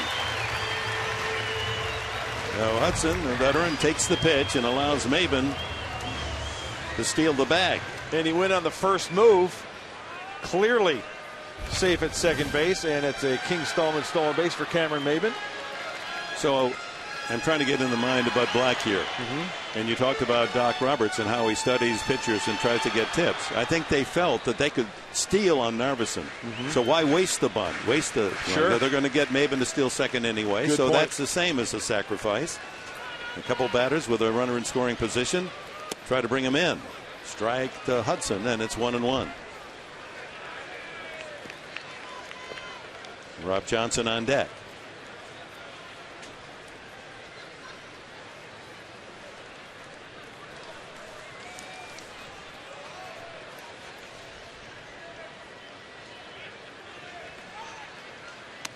Low. Ooh, cross up. 2-1. Looks like LaCroix. He's not going out, but let's watch the catcher's reaction in on his pitch. He's anticipating. Oh, that's a cross-up. Yeah. He's anticipating something else. That looked like he was looking for a fastball, but he got the changeup. Marco Estrada, right-hander, throwing in the bullpen for Milwaukee. In the dirt again. So 3-1 to Hudson with first base open. Maben at second. There's no score if you're just joining us. We're in the bottom of the 7th inning as Aaron Harang shutting out Milwaukee through 7 innings on 6 hits. And this left-hander, Chris Narveson, doing a great job for Milwaukee. He's allowed 5 hits. But the Padres have a chance here in the bottom of the 7th inning. Maben with all that speed at second base. 1 out. And Hudson flies it to center field. Back goes Gomez. Plenty of room out there. Makes the catch. And on to third goes Maben. 2 away.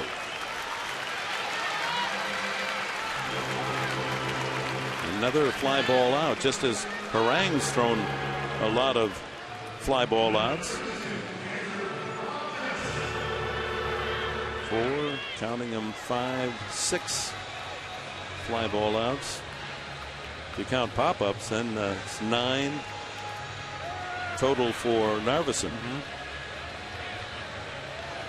So a score 90 feet from home plate. Maben. Rob Johnson, the scheduled hitter. Johnson 1 for 2.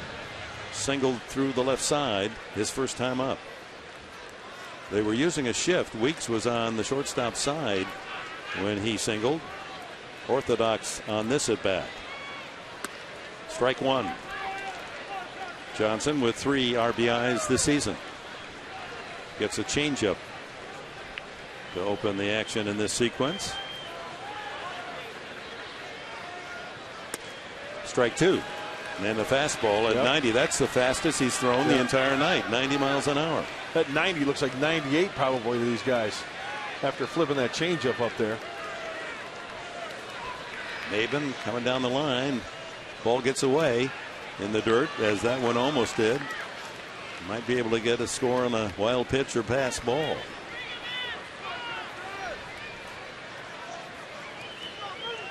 Nodding the instructions from Glenn Hoffman. 1 ball, 2 strikes. Oh, that over the plate, but judged too low. Pitch track. And Happy Star says, nope, that's a ball. 2-2 to Johnson. Broken bat. Another one. Splintered in half. McGee across to throw him out. And the Padres leave the runner at third base. No runs. A hit. A man left. To the 8th inning. No score.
Saquon Casino and Scanlon, a former Milwaukee Brewer, the handsome right-hander.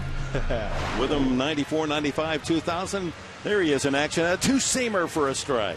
Look at that big, tall drink of water going downhill. Yes. Look at that strike. Looked like he was getting Chad Curtis on the outside part of the plate. 20 wins, 34 losses. Big league career pitching 290 games, 17 saves for. And there's his better half right there, the backside. The Sands mullet. Bob Scanlon, look at that right there. Sweet salad Scans back in the day. Oh, yeah. One strike the count as we go to the 8th inning. Gomez, one hopper to third base. Headley throws and gets him. Almost pulled Cantu off the bag.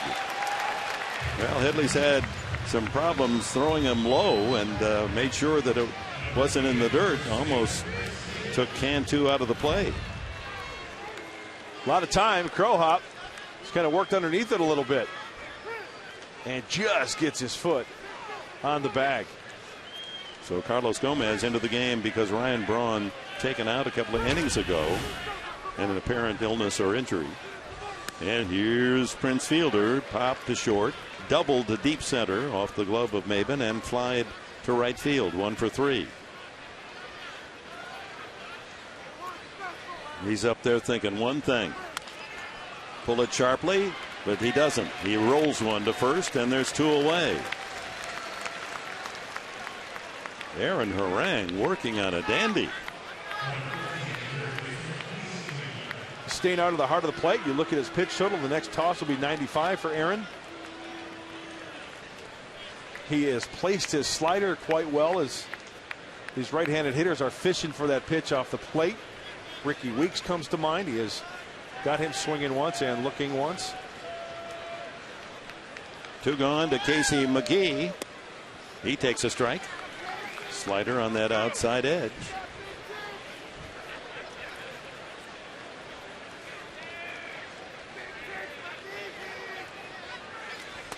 And throws him a curveball. Misses, 1-1.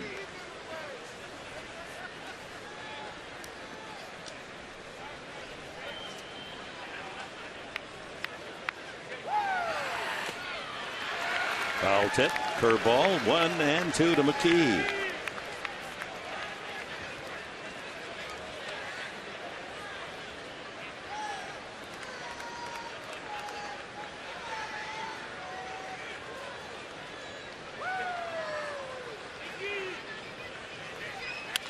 Crowded to third. Headley bobbles, straightens and fires and gets him. 3 ground ball outs. First time that Harang has retired the side in order. And we go to the bottom of the 8th. Still a scoreless game.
It's U.S. Navy Appreciation Day presented by USAA. We're going to honor the brave men and women who protect our country. And, of course, Sunday always Military Day here at Petco. And the first 8,000 of you kids 14 and younger will take home a Padres cap presented by Northgate Gonzalez Market. Get your tickets tonight and save only at Padres.com. Look forward to seeing a lot of youngsters. Get here early. Make sure you're one of those 8,000 to get a fancy San Diego ball cap. Will Venable leads off pinch hitting for Harang and takes it inside from Narveson. So Harang goes 8 shutout innings, scattering 6 hits,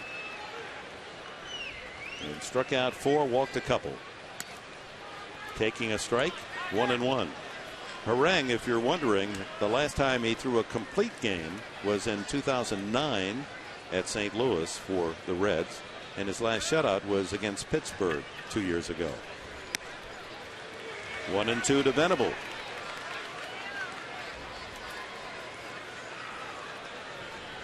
Hitting .232. Still seeking his first home run. Punches that one on the right side. Weeks hurries his throw and just does get him. Another ground ball out. Narveson working on a beauty. Oh, I love me a pitcher's duel, huh? And for Aaron Harang, he pitched his little heart out tonight, the first starter.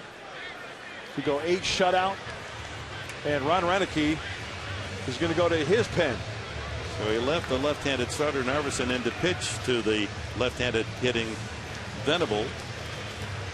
And Cameron Lowe, we saw him in a couple of the games in Milwaukee, pitched very well in one and had trouble in the other. That was the 13-6 win by the Padres. Lowe was cuffed around.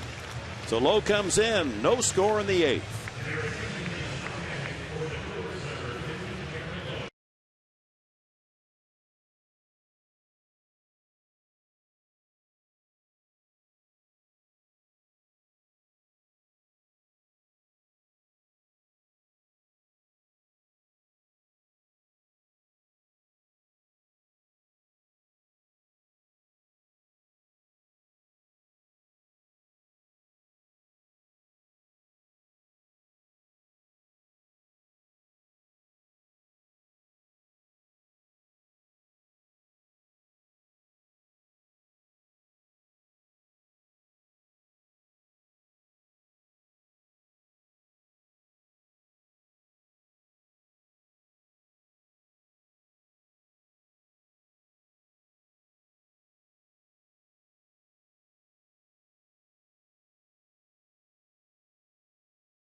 And, of course, the wonderful evening happy hour 7 days a week. Well, look at the numbers. 2 and 4. Relief pitcher with all those decisions means he's come in and given up some runs. 5.12 ERA and a .267 batting average against. DeNorfia takes a strike. Bases empty, 1 out, home half of the 8th inning. 2 starting pitchers not giving up a run, either one. Slings it low, ball 1, 90 miles an hour. That's that fastball. It's got a little bit of movement to it, like a 2-seamer, a curve, change, and a slider. All 6-8 of him. It's another Bob Scanlon out there on the mound for the Brewers. Former Matador at Cal State Northridge. Went to Granada Hills High School, as did Ryan Braun.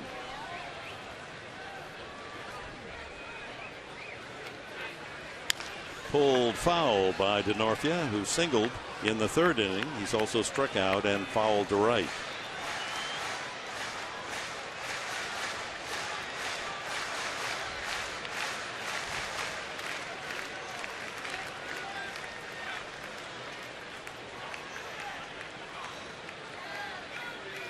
Outside target.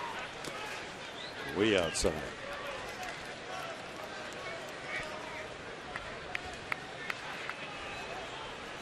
Lowe's a big fan of the Ultimate Fighting Championships.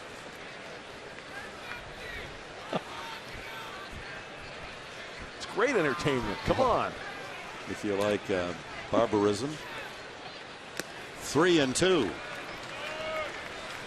I thought the gladiator thing went out way back, you know, thousands of years ago. Yeah. But, you know, bring on the Lions. Homo sapiens. We really haven't changed an awful lot, have we?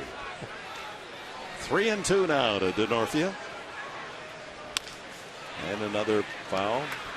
DeNorfia smothers more balls. And it gets a lot of hits that way. Gets swinging bunt singles. Especially with the way the defense is playing back. Casey McGee at third. Way back at third base. So you get a little topper down that third base line. The grass will eat it up. Counsell very deep at short. He's on the edge of the grass. 3-2. Pulled, foul. That one hit more sharply, but well foul. That's a good two-seamer by Lowe. He'll top out about 92.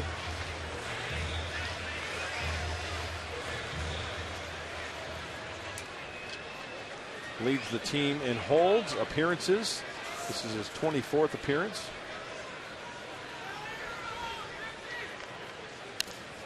Wow. Another foul at the plate. That's almost Chad Qualls-like, that sinker. It's picked by the Rangers back in 2002, a 20th round selection, and came up to the Texas Ball Club in 2004, eventually to Milwaukee last year as a free agent.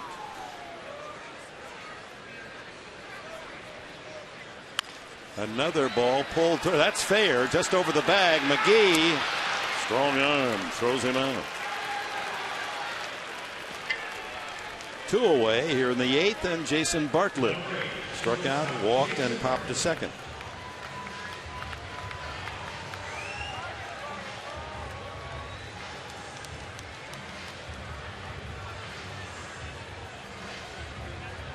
Lowe lists his hobbies as enjoying video games, playing poker, golf, and kickboxing, but not necessarily all at the same time. The pitch is fouled at the plate. Anything in there about skinny skiing or anything like that? Yeah, I didn't see that. Going to bullfights? Ole, maybe on TV. Why would you want to watch a bullfight when you can watch Ultimate Fighting?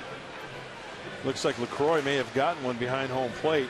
Home plate umpire Bill Welke going out to talk to Lowe for a little bit and getting the Brewer catcher a little bit of a breather.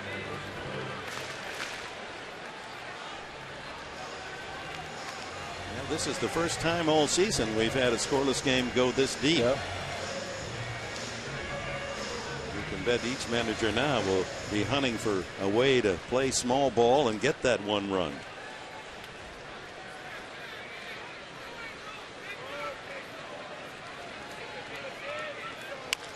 Bartlett grounds it foul.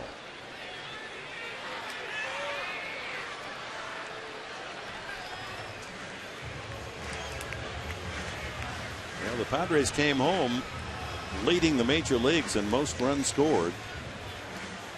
83. A couple of runs last night. Ludwig's home run, and nothing tonight.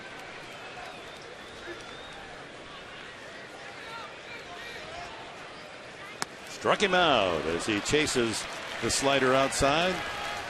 And it's a 1-2-3 inning for the reliever, Cameron Lowe. We'll see who's going to come in from the bullpen for the Padres. It's going to be Heath Bell in the top of the 9th. Scoreless game.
ton of dough, you can now save $5 on Padre tickets, $13.50 or more when you buy your tickets online at Padres.com. This offer won't be around forever, so don't wait. Get online, get your tickets today, and save where? Padres.com. Mr. Enberg? Yeah, they just trying to be as fan-friendly as they can, the Padre management, saving you money. Well, if this were a tennis match, a lot of love games, love innings up there. Zeros, goose eggs. As we go to the 9th inning, and Heath Bell to face Mark Kotze, Jonathan LaCroix, and Craig Counsell. Bell has not been in a game since last Saturday in Colorado when he came in to get the final 3 outs after Brad Hopp had hit the 2-run home run to beat the Rockies 9-7. So he is about as rested as he's been in a long time. Sometimes that translates into being too strong. And you start throwing the fastball high. He starts Kotze with the curveball. 0 for 3 is the former Padre, Kotze, tonight, and he takes strike 1. Yeah, I think that's human nature, Dick. When you talk about pitchers who are well rested, it's just a part of the mindset. You have a tendency to overthrow sometimes. Oh, I feel great. I threw that one at 94. Let's see if I can throw the next one at 97. Then you get beat. There's his first fastball on the outside corner. 94. 1 ball, 2 strikes. You could hear Bell being rooted on by his teammates down in the dugout. Checks a swing on a breaking ball, did not go. Bill Welke checking with third base umpire Marty Foster, who waves it off.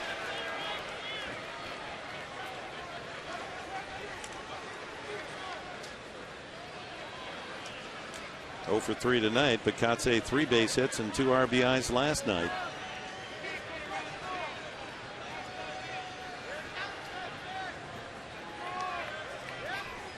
Ground ball, right side. Hudson to can 2 for the first out.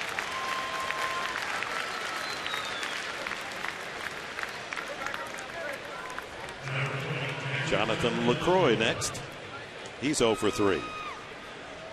LaCroix 0 for 6 in these 2 games, but he's really been a troublesome out for the Padres all last year. And again in Milwaukee in the 3-game series at Miller Field.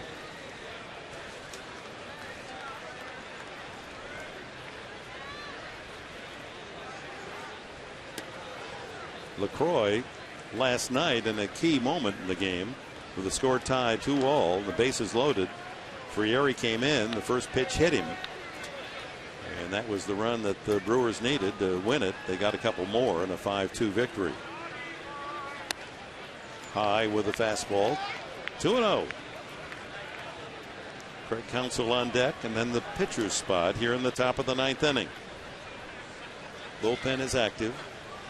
We would suspect that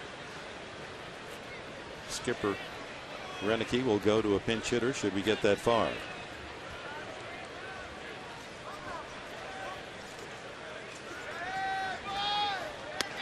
That's a strike, aimed on the outside edge.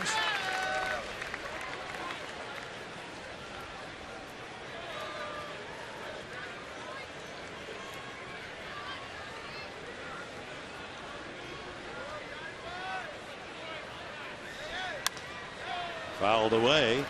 Went to the breaking ball again. Yeah, it looks like Heath Bell throws a couple of different breaking balls. Sometimes he'll wrap it and have that little slurvy type break to it. That was the last pitch to LaCroix. And then he'll have that 12-6 or the power curveball to put a guy away. And he's not afraid to use it. Remember, he's bases loaded 3 and 2. He'll throw. Exactly.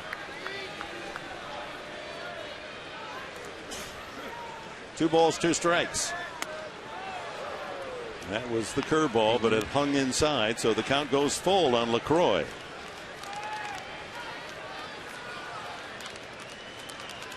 Well, Dick, since it is 3 and 2, and you never know what Bell's going to throw, let's see what Rob Johnson puts down. Curveball.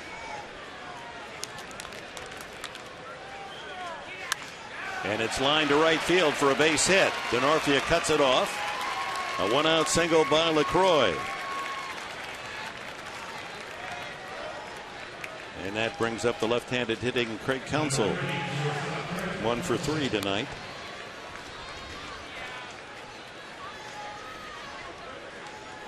Single, blue pit to left, grounded to second, struck out.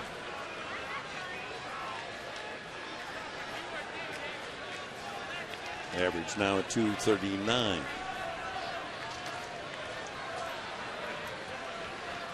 Good back control right here by Counsell.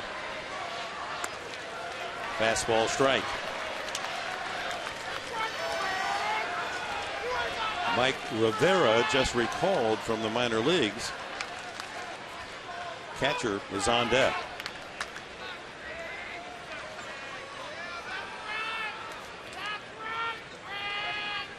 Veteran Rivera, brought up from Nashville, where he was hitting .250 with 3 home runs.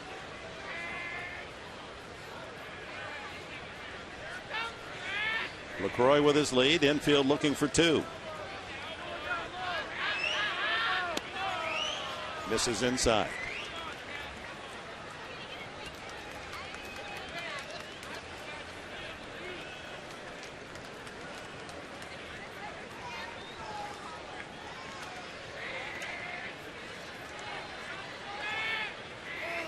Ground ball to second. Could be 2. Hudson. Bartlett. Oh my, what happened? Hit the runner.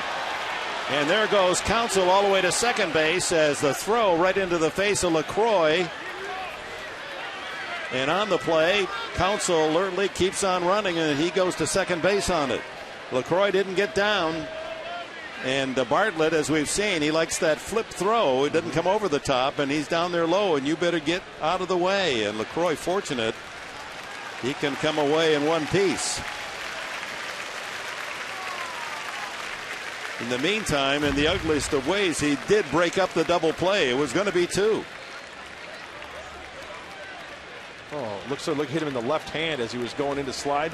Had his hand up. This will give us a good look. You got to get down or peel off. Yep, left wrist it looks like. Actually, it becomes a good play on his part. If he's not injured, and it doesn't appear he is, he has created a play whereby his slide breaks up a double play and it's a live ball. Gets the hitter to second base. Yep. Bud Black saying he intentionally tried to knock the ball down. Should that be allowed? Second base umpire Jeff Nelson not offering any solace.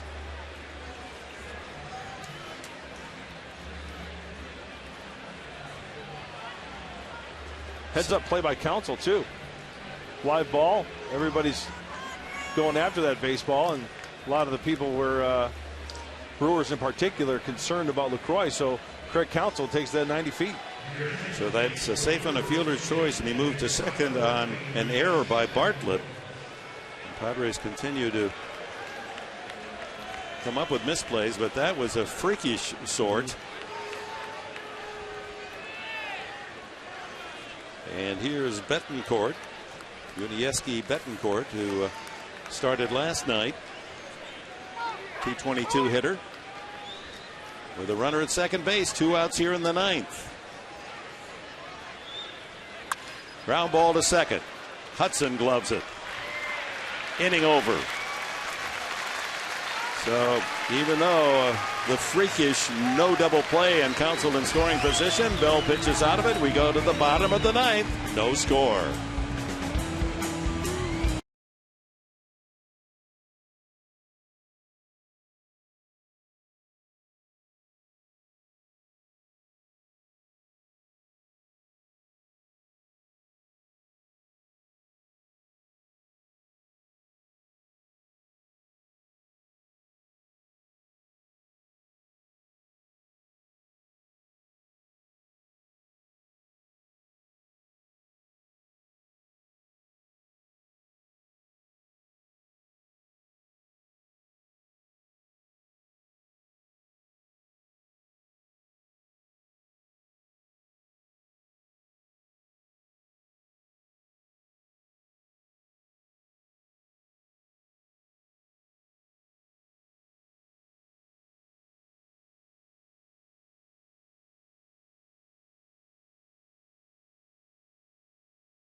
Save up to 20% with the Padres Flex 10-pack.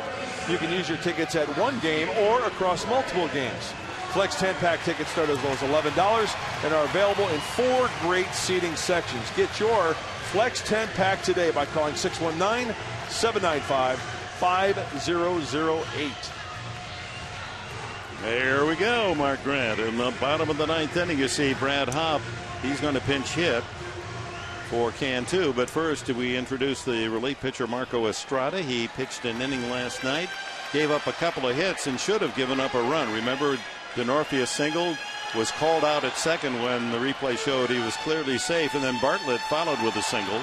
But instead of a run, the Padres just had a couple of hits and came out of the inning scoreless. Ryan Ludwig leads off with Hopp on deck, presumably to pinch hit for Cantu. Ludwig a single in 3 at bats, no score, bottom of the 9th inning, and a pitch way outside.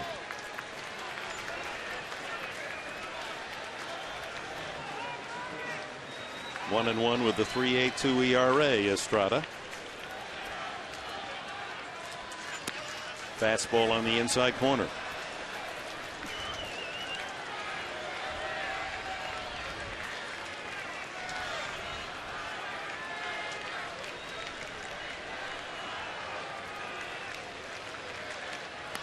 Check swing on the ball outside.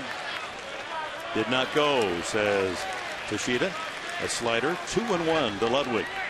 2-run home run last night. That's the only 2 runs the Padres have scored against Brewers pitching in these 2 games.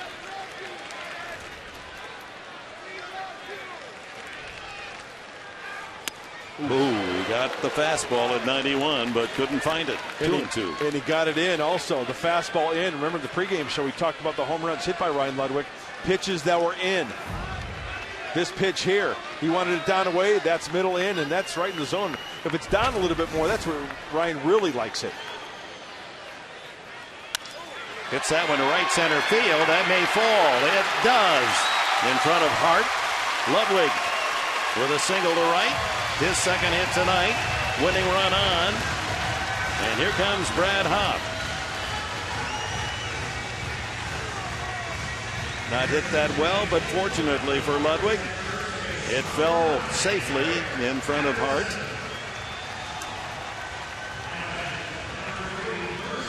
Ludwig replaced by Eric Patterson. Patterson's speed into the game.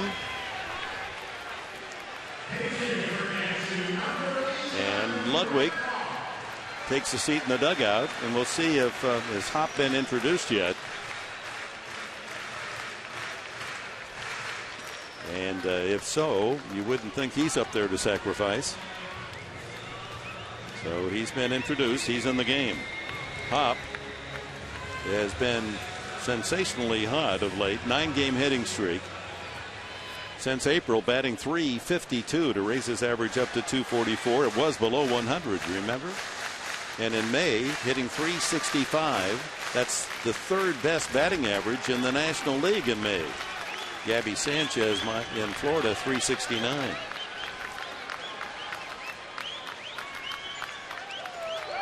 One sacrifice hit in the career, the major league career of Brad Hopp. One. How long ago was that? That was in 2007 as a Colorado Rocky.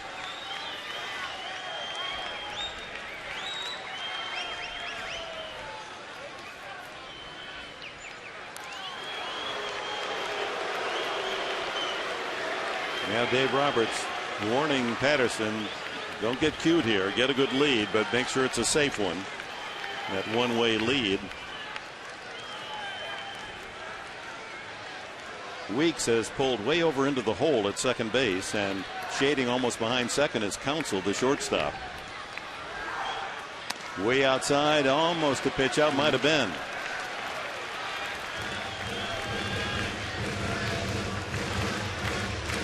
Giants at Dodger Stadium tonight have a 3-0 lead. Arizona wins again, 2-1. They beat Atlanta. They've won 2 in a row. Diamondbacks playing great.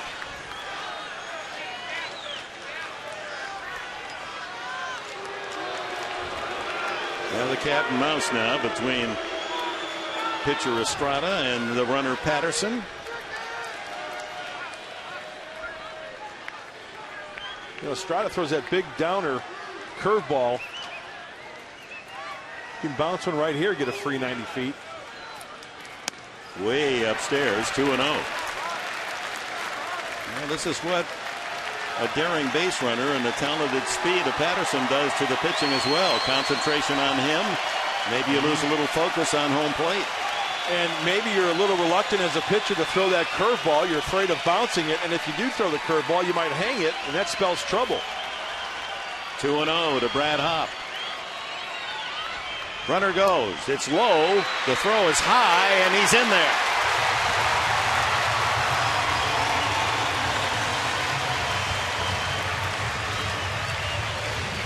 Patterson with his 5th steal of the season. Pretty good jump from Eric. And going into this ball game, Jonathan LaCroix only thrown out 6% of the base runners. He knew he wasn't going to get him. Yep, high throw. Meanwhile, the Padres will see Hopp not get a chance to swing the bat with first base open. They're going to walk him intentionally. So first and second, no one out. And the Padres, who were outstanding on the road trip, hitting with runners in scoring position, so many money hits. Now they're 0 for the last 18. Are they due? A base hit can win it now. Strategy. Maben bunt him over. Cameron Maben is 1 for 3. Maben's a good bunter. We've seen that. He's bunted for base hits.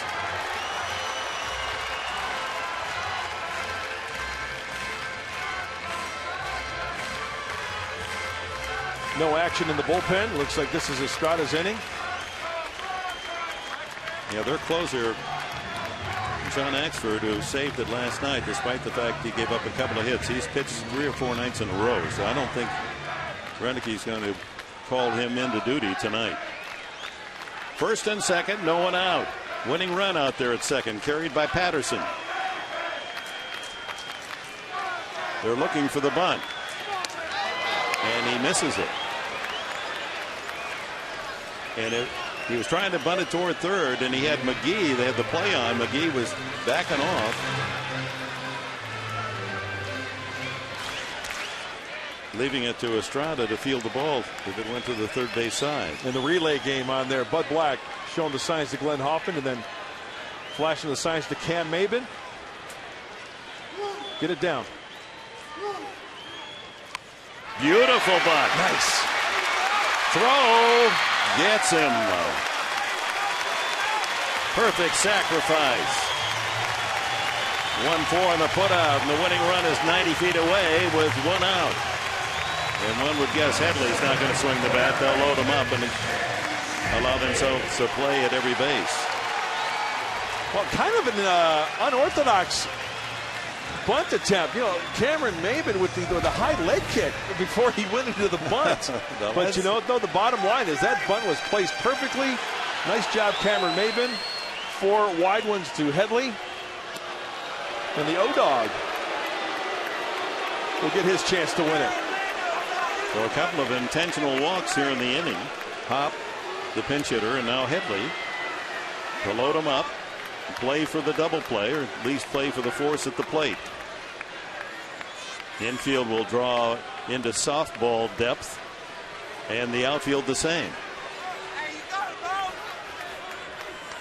And Patterson at third, being reminded by Glenn Hoffman, be sure you stay in the bag if it's a fly ball to the outfield after the Padres had a disastrous call in Arizona.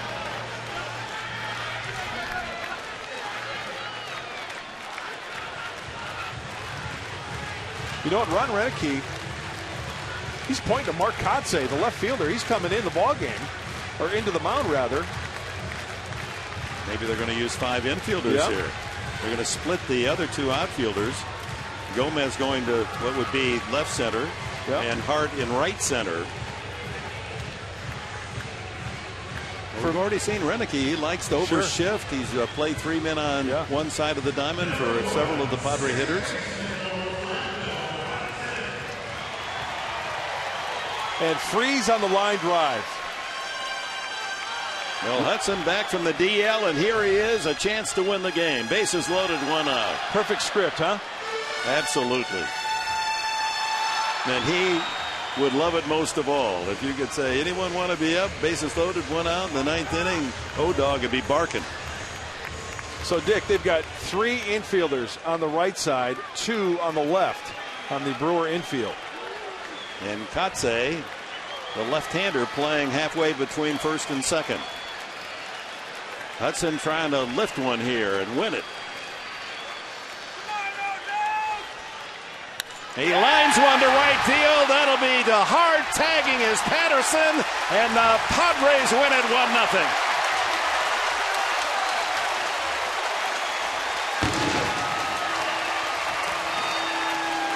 Orlando Hudson comes back home and delivers the winning sacrifice fly.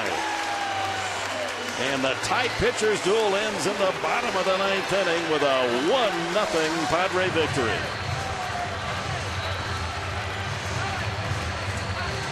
Not a bad script at all. Yeah, they sent a lot of Padre fans home happy. San Diego State Aztec night, singles night. But the game wasn't won on a single, although the leadoff hit by Ryan Ludwig started. It was won on a line drive sacrifice fly. Yeah, the O-Dog barking at the moon tonight.